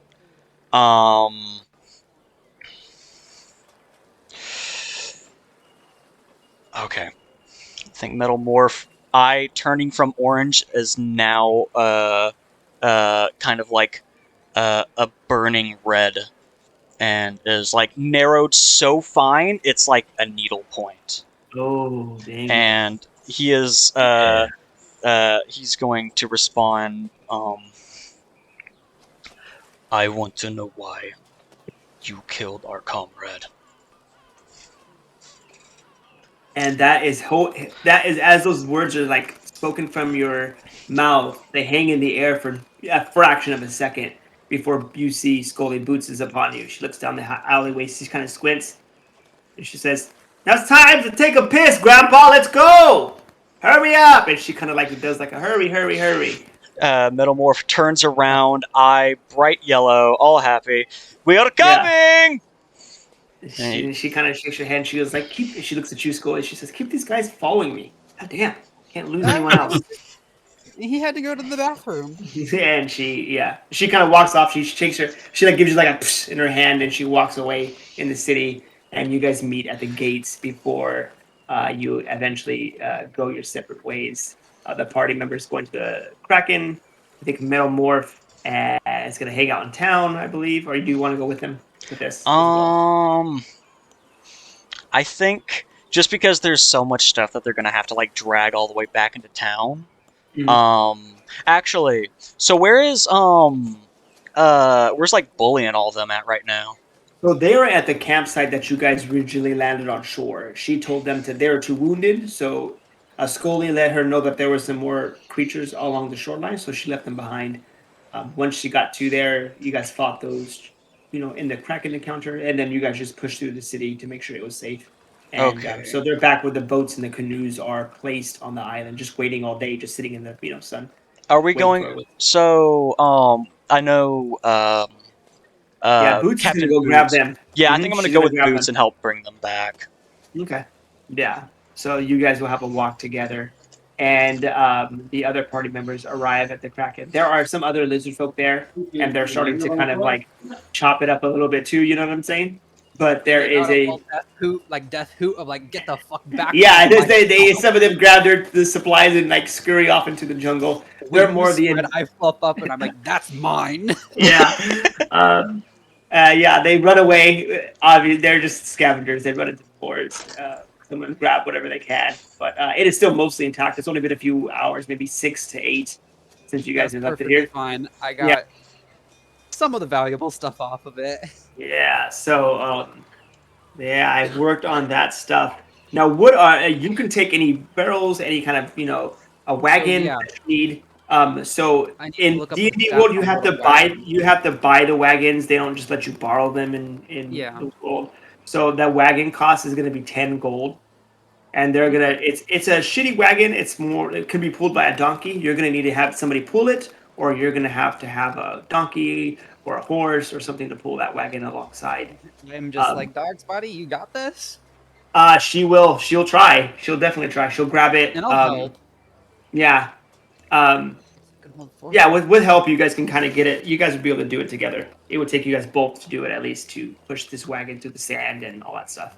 Yeah. But and then so on it, I would like to take 5 barrels, which are. Let me look those up again. Barrels, yeah, look those up. Oh wait, barrel. Barrel. So yeah. piece, so that's 10 gold for the barrels. Uh-huh. And then I'd like to take another rope, another 50 feet of rope. So that's 10, 11 vials. I'd like to get crates. What would you say a crate would be of? I would say how many? In this fishing place, a crate would probably be really cheap, easy to come by. Are you looking? It's gonna have like slats in it because they're used to like capture crabs on the shoreline. This is a good fishing. I was looking for like a crate that you could store vials in. Oh, okay. Let me look at my list of what they have in town here. They actually do. The Mage's Enclave would have a carrying kind of crate there. You can probably pick one up from a local one for less than a gold. Yeah. Like I could store in it because I'd want to fill probably 3 crates with vials and then get some urns that I can seal. Okay. The crates we'll say 1 gold for each crate that you have there. So 3 crates, and they can each carry 9 like safely vials, safely like bottle size, like wine size bottles in each one of those things. So 27 plus 3, so that's 30 gold for the crates, 10 for the barrels, 1 for the rope, 41 plus the 10 for the wagon, 51, and then probably a couple of chests. Chest. Yeah. So that's 5. Yeah, you're making this guy happy. This kind of like in town, you're like spending a bunch of money. Everybody's kind of appreciative of that, definitely. I'll get 4 chests, so that's 20 gold, so 61 gold total for all of that. And that's 4 chests, 5 barrels, 3 of those crates, 27 vials, and then urns, like clay urns. Clay urns, yeah, you can go to the where the temple is. They have a bunch of urns there. They can sell you some of those. Those would be a little bit.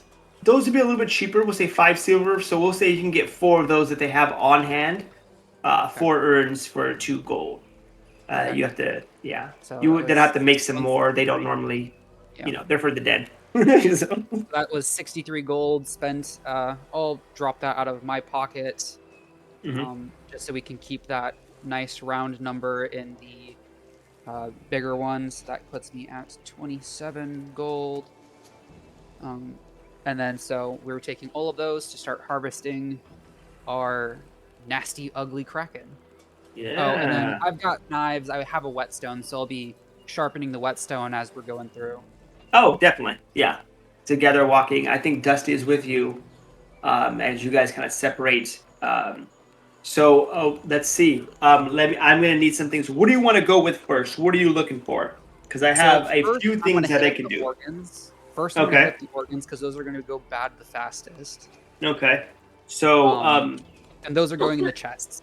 All right. You reach for this this creature's heart, and it is the size of a beach ball.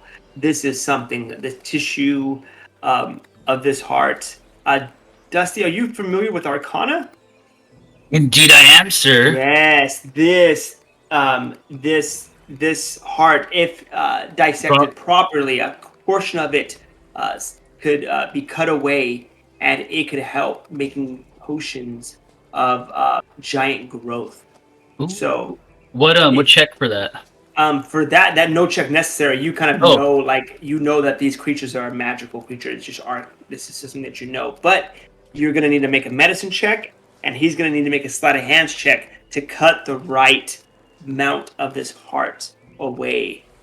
So, medicine check away. Yeah, let me hear that question.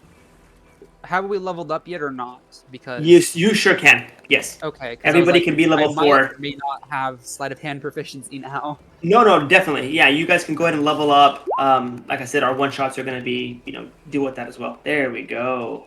Yeah. All right. You point at it. It's not. The medicine check was to see like how much of it has survived and what is useful of it. So you will have. Roll me a d4 plus 1, and that's how many like slivers of this heart that you could take away, and that could be sold at any kind of alchemist, herbalist. A lot of people would pay great money for components like there you go. Yeah. So you can put Kraken heart, and that can be used for other things as well, not just magics, but you might have to do some history, some research. That might be a little bit of an adventure. But it can be preserved and pickled if you guys, if you wanted to. Mm-hmm. Pickled heart, baby. Let's go.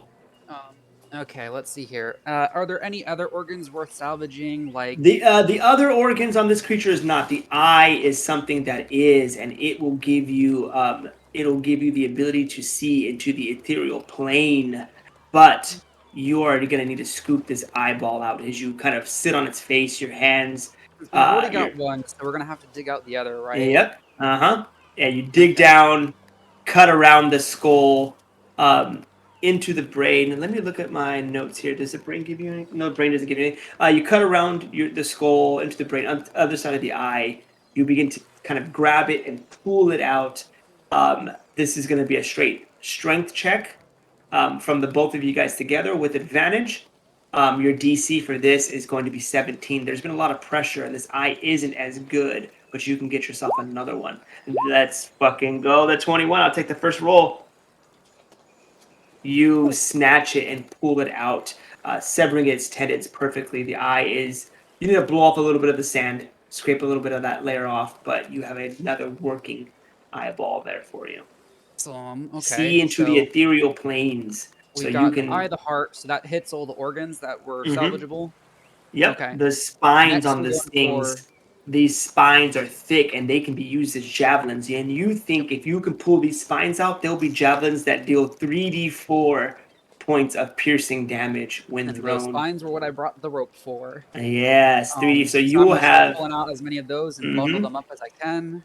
Give me a roll. Just give me like a give me like another sleight of hands roll, and then Dusty, give me an insight roll. Are you proficient in insight? No, I'm not proficient in insight. Okay, let me then just give me a medicine check.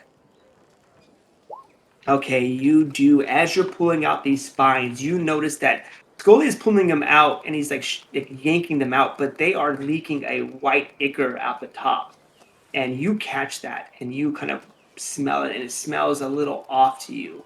And as you kind of taste it, you get a little bit of a kind of a burning sensation on your tongue, and this is a acid leaking off of these spines, some corroded liquid that burns. And roll me a d6 plus 2, and that's how many of these javelins you get out. While y'all A are doing D6. this, I'm gonna go grab some dinner real quick. I'll be back in a minute. Oh, for sure. Sounds good. D6 plus 2. Oof. Oh, Yeah, 3. no. 3 of these javelins come out perfectly. And they do. You can write that in your book, your party loot. It's a javelin. You can put it in your character sheet. It does 3d12, and it's a kraken's kind of spine javelin. 12. 3d. I'm sorry, 3d4. I apologize. 3d4. Okay, I was like, oh wow. No, yeah, 3d4. But that ichor that's coming out, you capture some of that liquid, and you're not quite sure what it does, but you know it burns if you touch it. We probably would have put that ichor. Would you say what role would me or Dusty have to make to determine what material would be the best to use for it? Clay, glass, It or would barrel? be glass. It would be glass, definitely. He would know that, being a poison kind of herbalist. So, yeah. I'd say So- if we can, or yeah, you see how many you can get. Yeah, so it would be roll the d6, so 2 plus 2, so that's 4. Mhm. Yep. 4 vials. Yep. 4 vials. 4 vials. And you don't know it. You don't know to the extent of the damage because you haven't tasted it or taken it, but it is hurts. Just the touch of it on your tongue hurts. Okay. Not enough. Narratively, I'm not going to make you take damage from that kind of stuff. Right. Yeah, take that. You take 2d8 points of damage. Your tongue is burned off. Aha. Yeah. So I would like to take It's 2 of those spicy. barrels Mhm. and fill them with blood. So that'd be 80 Yeah. gallons of blood. Okay, as you cut this thing up and blood begins to pour, I need you to make me a wisdom saving throw as you're watching this river of blood begin to pour into this barrel. First, it splashes perfectly around the sides. Oh, your eyes glow, but you continue doing your job correctly, and you fill up these. Can I make an blood. insight check on that? Do I see You that? sure can. You sure can. Do I see him like kind of eyeballing this gushing do. of blood? It was enough to make him make a wisdom check. Yeah, so you do. Make me an insight. Okay, Skully, what's your passive perception? Oh, yep. You see it there. Perception was 17. I'm sorry, no, it would be your stealth. It would be your stealth, yeah. So your stealth roll. You catch it, Skully, right? You catch the pool over your mind, but when you do, you see Dusty kind of looking at you, and I smile as I just continue my way. Like, yeah, his face, me and guts. Yeah, his face was portraying like a thirst or like like he was mesmerized by this blood pouring out of this creature into the thing. It almost like he was, you find yourself daydreaming or staring at something, and a grin was over his face. See me kind of dive in a little bit, like yeah, you dive into corpses before, so I'm diving into the corpse. Yeah, he plays it off slightly, and yeah, you got the blood there as well.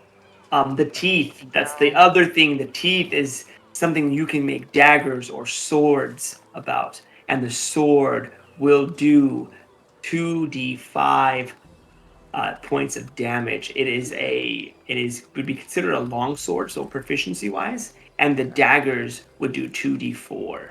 So better daggers than sword. Sword is a little bit wonky, it might break, but the daggers would be better to make out of. So we'll start with the sword length teeth, and how many can I gather with that? With that, that'll be a 1d4 plus 2.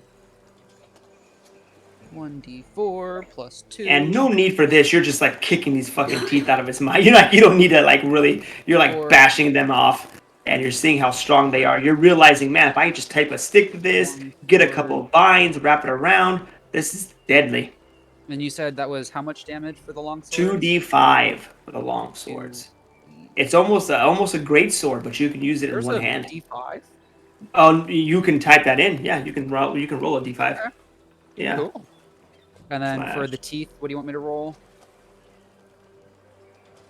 Or for the dagger, I'm sorry. For the daggers, roll the same. No, for the daggers, there are more of them, so roll me a 1d6 plus 3. Oh, that's good. Yeah, you are like breaking these teeth off. You're seeing that the creature is starting to go bad, so you're hustling your ass off as birds are swooping in and picking at it. More of the sharks are in the water, eating its tentacles. Its legs have all been, but left but bone by now, and you're grabbing what you can. We'll do skin next, or yeah, we'll let them go after the skin because it's a lot of surface area. I can find a lot of skin. Is there any other ichor liquid that I can gather from it? Barrel-sized liquid. In its mouth, if you crawled inside, this will be a athletics check to squeeze into its throat now that it has collapsed. But there is something in there that might be of use. Acrobatics? I would say athletics because you're squeezing through. You're not like, nimbly passing through. You're pushing your body. Yeah, and that will do it. 15 will get you inside of the mouth as you're kind of pulling yourself through the collapsed kind of stomach and moving around. There is some stomach lining inside there. And it stands out to you because the acid and the corrosiveness of this massive creature, this lining should be very valuable. Should hold some kind of strength and to keep all these into digestive tract in order, and you begin to kind of cut away and slide some of it off. It is going to make you a very, very durable kind of net or rope of some sort, and you can get up to 15 pounds of this, and this will be a strong rope, stronger than silk. This is like almost like chain rope.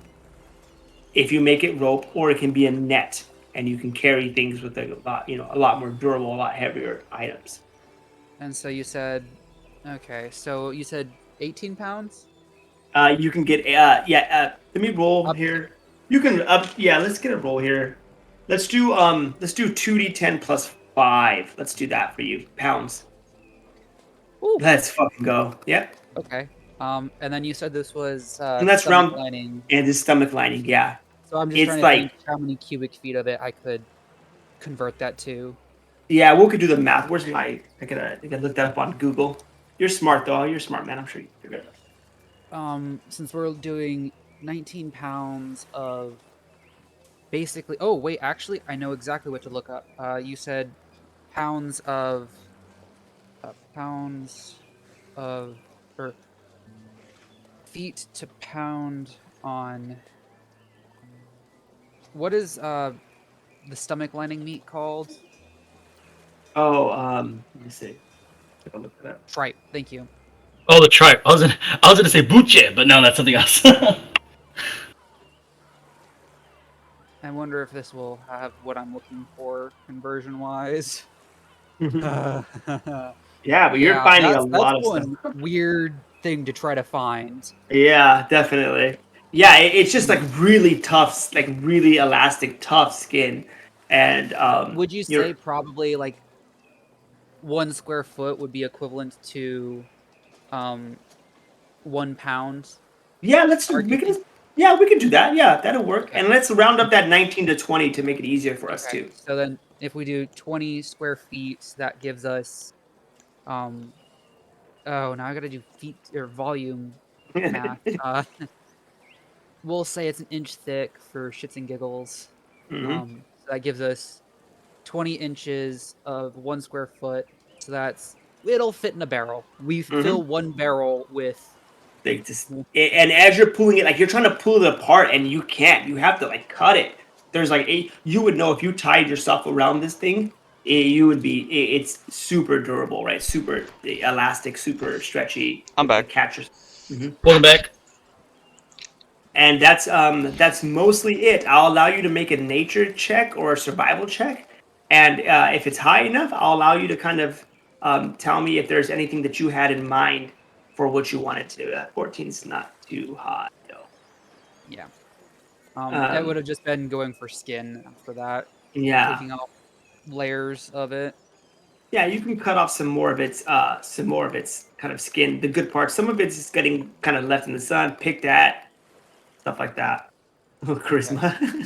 Sorry, I'm checking something right now. I'm trying to. However many feet of skin you want to say I can get after this, because I know I've got at least 3 quantities to make scale leather beforehand. Mm-hmm. Let's say you have a lot of the time though, so this is almost like you can get as much as you would like. It's a lot of scale on this creature.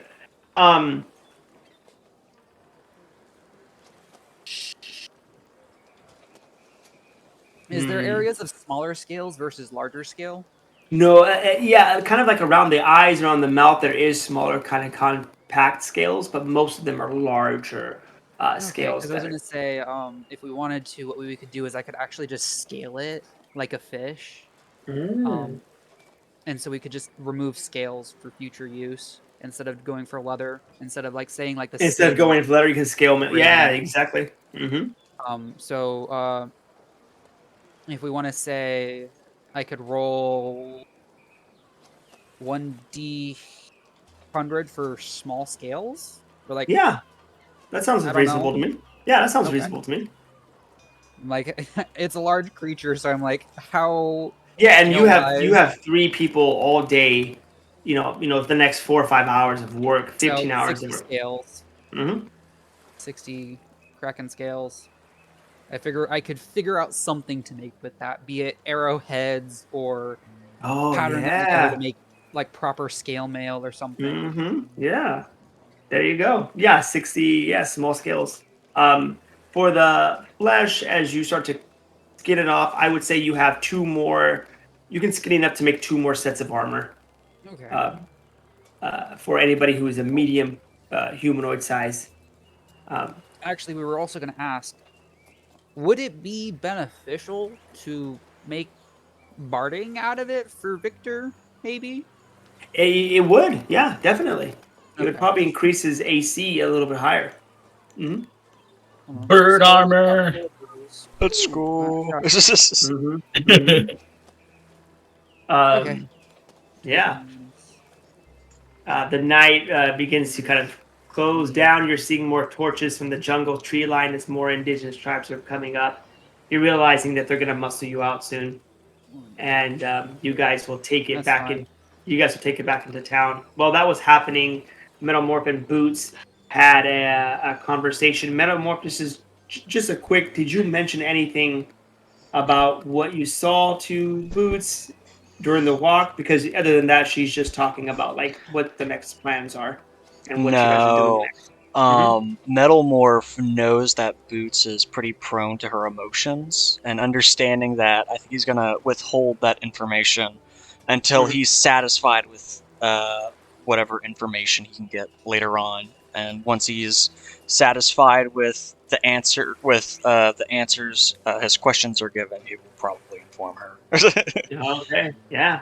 And sure enough, you guys arrive to where you left your boats. Everything is fine. She just says to leave them there. You guys pull them into the jungle, kind of hide them a little bit. And then the Black Dawn surviving members begin to make their way back into the city. After arriving back in the city, Fiverr has secured an inn for you guys to stay at, and you guys rent the top floor of this inn. Notes are left for everybody involved to kind of reconvene, and the party reconvenes that night in the inn. Do you leave all your guys' treasure box inside the inn with you guys? The wagon, Skully, what would you do with that wagon? As it's nighttime, all the stores are closed as you arrive back to the town. What do you want to do with your wagon? As Dog's body's like sweating her ass off carrying most of this thing for you. You're like kind of helping her, but her and Dusty have been pushing this thing the whole way back. If y'all would want, Metalmorph doesn't have to sleep, so he could guard the wagon or the treasure chest or whatever y'all want. I think Owen stepped away for a second. Oh, he might have. Okay. Yeah. We'll wait for him to return. This is kind of his baby, so I want him to do what he wants to with it. I was gonna say, if permitted, I'd like to retro do something, and I would have tried to pull Skully aside before we left the Kraken. Yeah, I'm down for that. I'm 100% down for that. Hell yeah. Because I love this whole I got things spinning right now, so you know. You guys it's so funny that you guys are only like 6 episodes in, and there's so much like inner dynamics going on with the party. Yeah, it's cool. Yeah, I kind of have an idea of how things are gonna go right now. Dude, she naturally fucking failed that roll, bro. I got lucky. 100%. I mean, I wasn't completely lying, to be fair. Yeah. I wasn't completely lying, but you know, anything and everything can be justified. Mm-hmm. Yeah. And I think hopefully, if I play my cards right, I think Metalmorph might believe he might believe what I put down if he pushes enough for me to actually tell the truth. Yeah. Oh, there we go. There we go. So I got plans. Oh yeah. Dustin's got plans. But I like the dynamics. It's interesting. Everybody's kind of running from something. Everybody's missing something. Everybody's kind of like, there's history there. Yeah, that's great. It's great. Oh man. All right. So I talked with you a little bit, Genesis, about your one shot, and I think we're gonna work on that. I'll work on that for you. Okay. Now, Dusty, your one shot. Yes. What do you like the most about D&D? Like, what's your favorite pillar of play? My favorite pillar of play is like these character engagements. Okay. I think for me that's the more challenging the more challenging thing that I like to play in, as far as like dialogue, the going back and forth, and kind of like how we have like this dynamic with our group. Mm-hmm. Like, we're all working together, but we're all like kind of sus of each other also. Yeah. So I kind of like playing into that RP part of D&D. I love the RP. I love getting into that, and like, what is this what my character would do? Like trying to stick to my guns as far as like how I've built out the character, or how the other characters are built out. Like, I love getting deep into that. Yeah. I think what we're gonna do with your one shot, then we're gonna do Your Promise of Vision by Nilram, and I think he's gonna deliver that vision to you. Ooh. And I think our one shot is going to be I don't know if you remember this, but first, in the beginning of our sessions, you were having nightmares of ice and snow and stuff like that. I remember. Yeah, and I think we're gonna play more into that for your one shot. It will be role play heavy, kind of you and Nilram, you and finding out, deeping more into your past, more into the locations, more into the local religions and the gods. Mm-hmm. And I think that's what we'll deal with you, sir. Okay. Is there... Okay, you're back. Oh, okay. Welcome. So I had a question for you. Welcome back. What did you want to do with your wagon of things? Like, you get into town, and it is late. All the stores are closed. You look like you have a cart. This is Genesis. Oh, I'm sorry. I apologize. Oh, you're good. I was saying hi to my roommate. He just got back to the room. Oh, okay. My bad. My bad. Since are we all heading back now? Okay, here we go. Yeah, there he is. There he is. I thought I heard his voice. I was back. Oh, okay. I thought I heard your voice. Okay, my bad. As you were skinning this creature and getting all the scales on board, and Dog's body begins to pull the wagon towards this city, there is a brief moment where you and Dusty kind of fall behind, and there is a conversation, I believe, that's going to be had between the two of you that Dusty initiates. Oh, go for it, buddy. And it happens as you guys are walking. Dusty kind of puts his hand on your shoulder, and you turn around, and he speaks. That's a very neat trick of you, skulking around in the shadows. and hiding. Very I wink at him valuable. and go, I mean, I grew up hunting animals. I mean, you see how proficient I am at removing their everything. Indeed. Your And then knife I pull work. out the moose. Yeah. Stand there, first kill. Yeah. Your knife work and your skills are very impressive. You think quick on your feet. That'll carry you through many battles and tribulations in your years to come. I did want to inquire something about you that happened while we were in that fight with the Troglodyte. Shoot. Do you remember when Metalmorph went out of control? Yeah, I remember. I've still got a nice opaque bag for his head. What gave you that idea to put the bag over his head? I just thought maybe breaking line of sight for him would be helpful since he seems to go a little bat crap whenever he sees these things. Very resourceful. You Do gotta be when you you? grow up in the woods. Indeed. I come from the sands. It's a different type of survival. What are your thoughts on causing him to react in such a way for him to be triggered as such? It seems so far that it happens when it has anything to do with meta question, DM. Yes, sir. Would this have actually only occurred every time we've seen something related to the undead or unholy? Actually, I guess unholy would be more generic term, so I Yeah. could use that term. I'll use that term.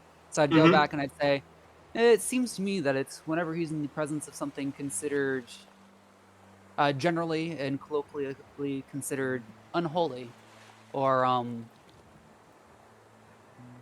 in lack of a better term, commonly associated with evil.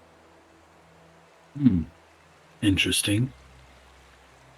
What if I told you I had reason to believe that the disease that is occurring on this island is not some thing to be remedied with medicine, that in and of itself it is unholy? Well, then it seems to me like those assholes of the country of crime have the highest level of capability of dealing with it. Brings me to something Unhappily. else. And this is Dusty, like he's putting his cards on the table right now. Oh.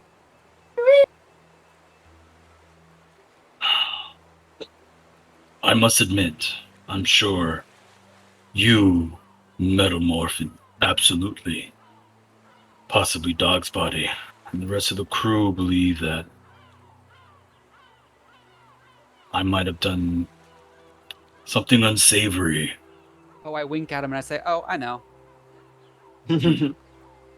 I'm casually kind of starting to walk like, "Yeah, I know," and you know that I know now. Yeah, I figure as much.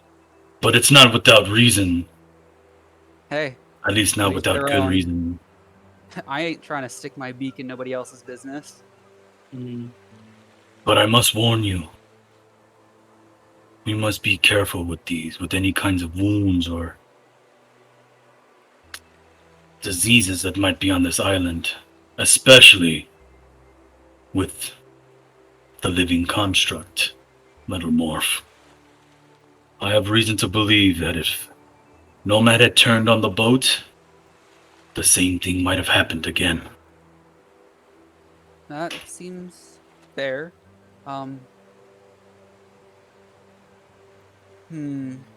My logic is if I can put Can I Nomad out of actually his run misery. an insight check Oh on yeah, do it. for Yeah. you to see if you actually believe that Nomad was infected with it? Yeah. And I Yeah. guess this is one of those things where it's to a PC, so it is like Yeah, Dusty, do you really believe that he was infected by it? Like, honestly, what's your honest character's opinion? So Dusty didn't think of it at first because he was pleasing his patron. Mm-hmm. But as we were in the bar and he was playing the situation over and over and over again, he honestly thinks that if Nomad was kept alive long enough while being infected and he turned on us, that Metalmorph might have just went full blood rage, like full. He's undead now. I'm gonna go kill him. And I don't know. I don't think Dusty knows much about their relationship. He would know that they're mutual, but that would have been something scary for the rest of the crew. Because again, Dusty's thinking about the survival of the crew. So I guess with that insight check, would I realize that it's an afterthought for you? I would think that it's up to you to decide, but I think that what he's saying, he believes. Right. Your insight check says that whether you wouldn't know if it was before or after, but you would know when he said it, he believes it. He believes it. Okay. So I'm like, okay. Yeah. Okay. Yeah, because I think Dusty's kind of also banking on the fact that you were there, because nobody else was there when Metalmorph kind of went a little out of control. It was just you, me, and Metalmorph. So I'm banking on that right now. Dusty would banking on that. Yeah, and I'm just kind of looking at you, kind of like, yeah, I'm aware that he's got certain issues that arise around those circumstances. I mean, reference every time we have fought something like the arguably something considerably undead, for all physically visible purposes.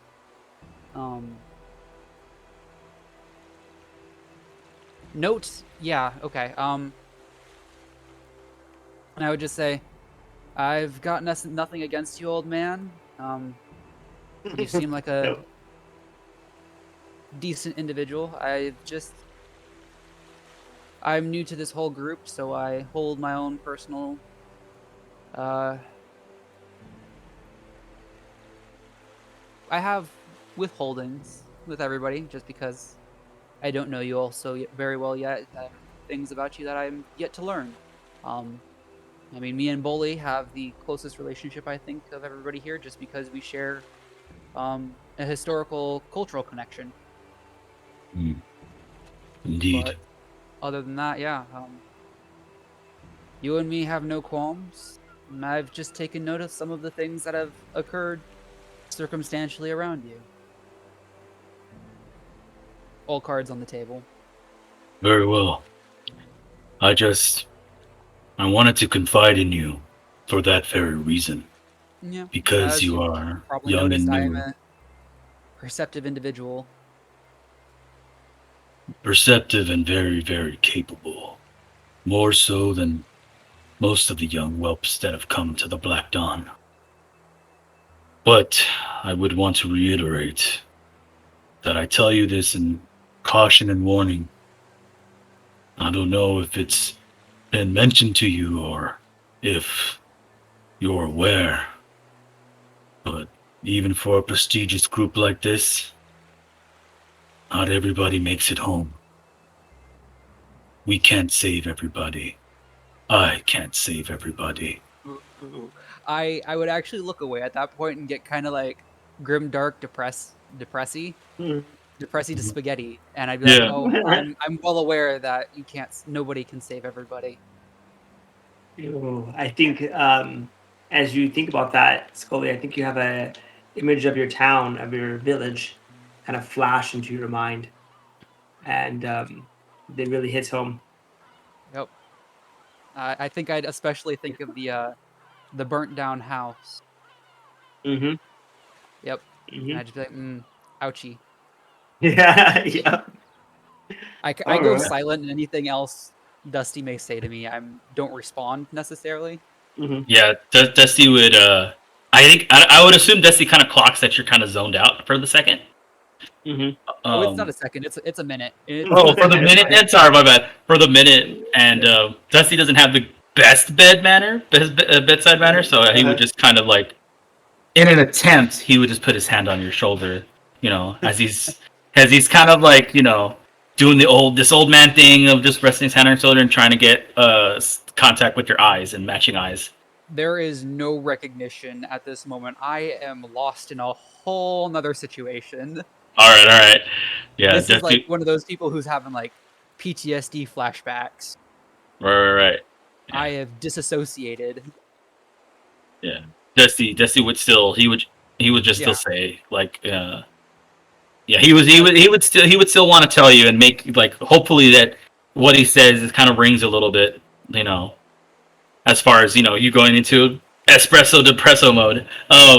He would just kind of be like, but I'd hope there'd be some solace though.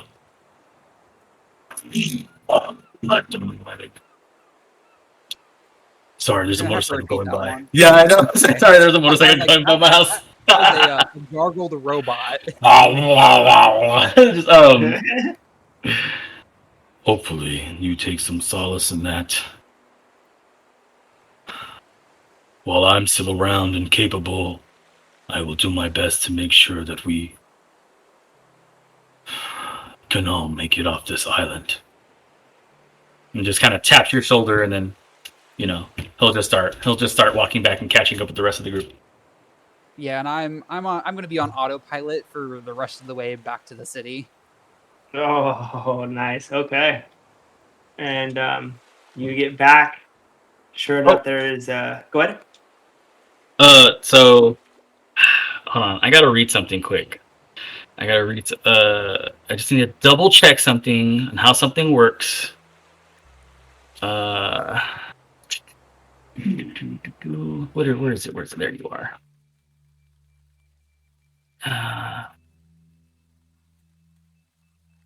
So, I have a question. Mm-hmm. It's a technical question, but still. So, Hexblade's Curse, right? Okay. When cast, how long does it stay with the target? It actually has rules for saying that. Yeah, if you want to put it in the chat or like cast it, we can take a look at it together and discuss. I don't know how long it stays on someone. Oh wait, sorry. It's just 1 minute. 1 minute. Okay, cool. All right, so yeah. No, that was just a question, but Dusty continues and goes on with the rest of the group. Yeah. All right. Sure enough, you guys make it back to town. As you pull in, Fiverr is waiting for you. He indicates that you guys have rented a space in a local inn, and he directs you there. Now, Skully, what did you want to do with your wagon? That's the question that I really have for you. Yep. It's nighttime. You won't be able to sell any of your stuff or even really go through it right now. You have to do it in the morning. So, the organs. So I used one chest for the heart pieces and the eye. Mm-hmm. I would have put the scales in another chest. Mm-hmm. And then we had 3 barrels that were properly used. Generally, I'm just taking it all to wherever I'm sleeping and piling it where I am. Yeah. You it with my life. You could put it outside the inn. It is kind of an upper scale kind of stay at this place. Or do you guys have stables? Yeah, they do. They do, and a stable boy will come and take your wagon off to the stables. I go with the wagon to the stable. Yeah, he parks it. It is like there is a bunch of kind of it's pooled over there by Dog's Body and the kind of helpers there, and they park it in one of the stalls, and they lock it up with a lock. They give you the key. It's like a sealed door too. Like it's not steel. It's just wood. You can sneak in up and over the top or under, but you notice that there are guards. Lizard folk guards, human guards that are on duty. They're playing cards like in the corner, weapons on their side. Their job is to protect the stables. Obviously, people's stuff. This is a high class kind of establishment. And I would just have a paper where I wrote down the inventory of what was in there. Yeah, for sure. Yeah. The gold piece chest with all the gems in it does go with us. That's going to go with, Boots already said, we're sleeping with that. That's like, and the chest with the eyeballs and the heart are going with me as well. Those two chests are what I take. Yeah. The other stuff, I'm kind of like, that I can live with it being stolen, but the stealer will be found and will be hurt. Yeah, exactly. And you know what I mean? They wouldn't be making a living at this establishment if they let everybody steal their shit. So the guards look semi-capable. You know what I mean? They're level 2 fighters. You know what I'm saying? They're able to kind of defend from your average like thief or horse stealer. But that night, rest doesn't come to any of you guys, and you are kept up all night replaying the images of the day. And when we get back together, I will take each one of you guys aside, and we will do our one-shots for the week. And we'll get back together and continue this campaign, hopefully within a few weeks. Oh, shit. Whoa, you guys did so good. A lot of roleplay. I love it. Hell yeah. Sorry there's no fighting this session, but I thought we had some stuff to kind of wrap up. The roleplay was fucking awesome, dude. That was so much fun. I am very much so enjoying the RP of taking... Oh my god, dude. Yeah. That's so dope that you're just in there like skinning everything. Oh, that's so fucking cool. And all the those those small skills could definitely be like added to arrows and give them like another like 1d4 points of damage or something. That would be so fucking cool. Yeah, like I'm just like there's some use that can be made with them. Yeah, I think that's cool. I like the idea of Skully kind of having that lizard main feature of being able to take a natural occurring item and finding a use for it. Yeah, definitely. Like, good job, guys. You guys did fantastic. That'll be it for our session today. But you guys did amazing. I'm gonna hang out and we can talk some more about what our one shots are gonna be. But I think Skully, with your one shot, I think you have someone that you're gonna have to meet up with, and I think your one shot is gonna be dealing with that. Sorry, what was that? I didn't hear it. Your one shot's going to be dealing with meeting up with the person that you were on track to meet up with for here. Okay. And that's going to be your one shot. Metalmorph has one, and I will get a hold of you guys during the week, and we'll kind of discuss more about how this one shot's going to go and how I see it playing out. But prepare in the future to kind of play D&D with me one-on-one for like 2 or 3 hours, and we'll kind of get all your guys' needs met with some RP. Sounds like a plan. Yeah.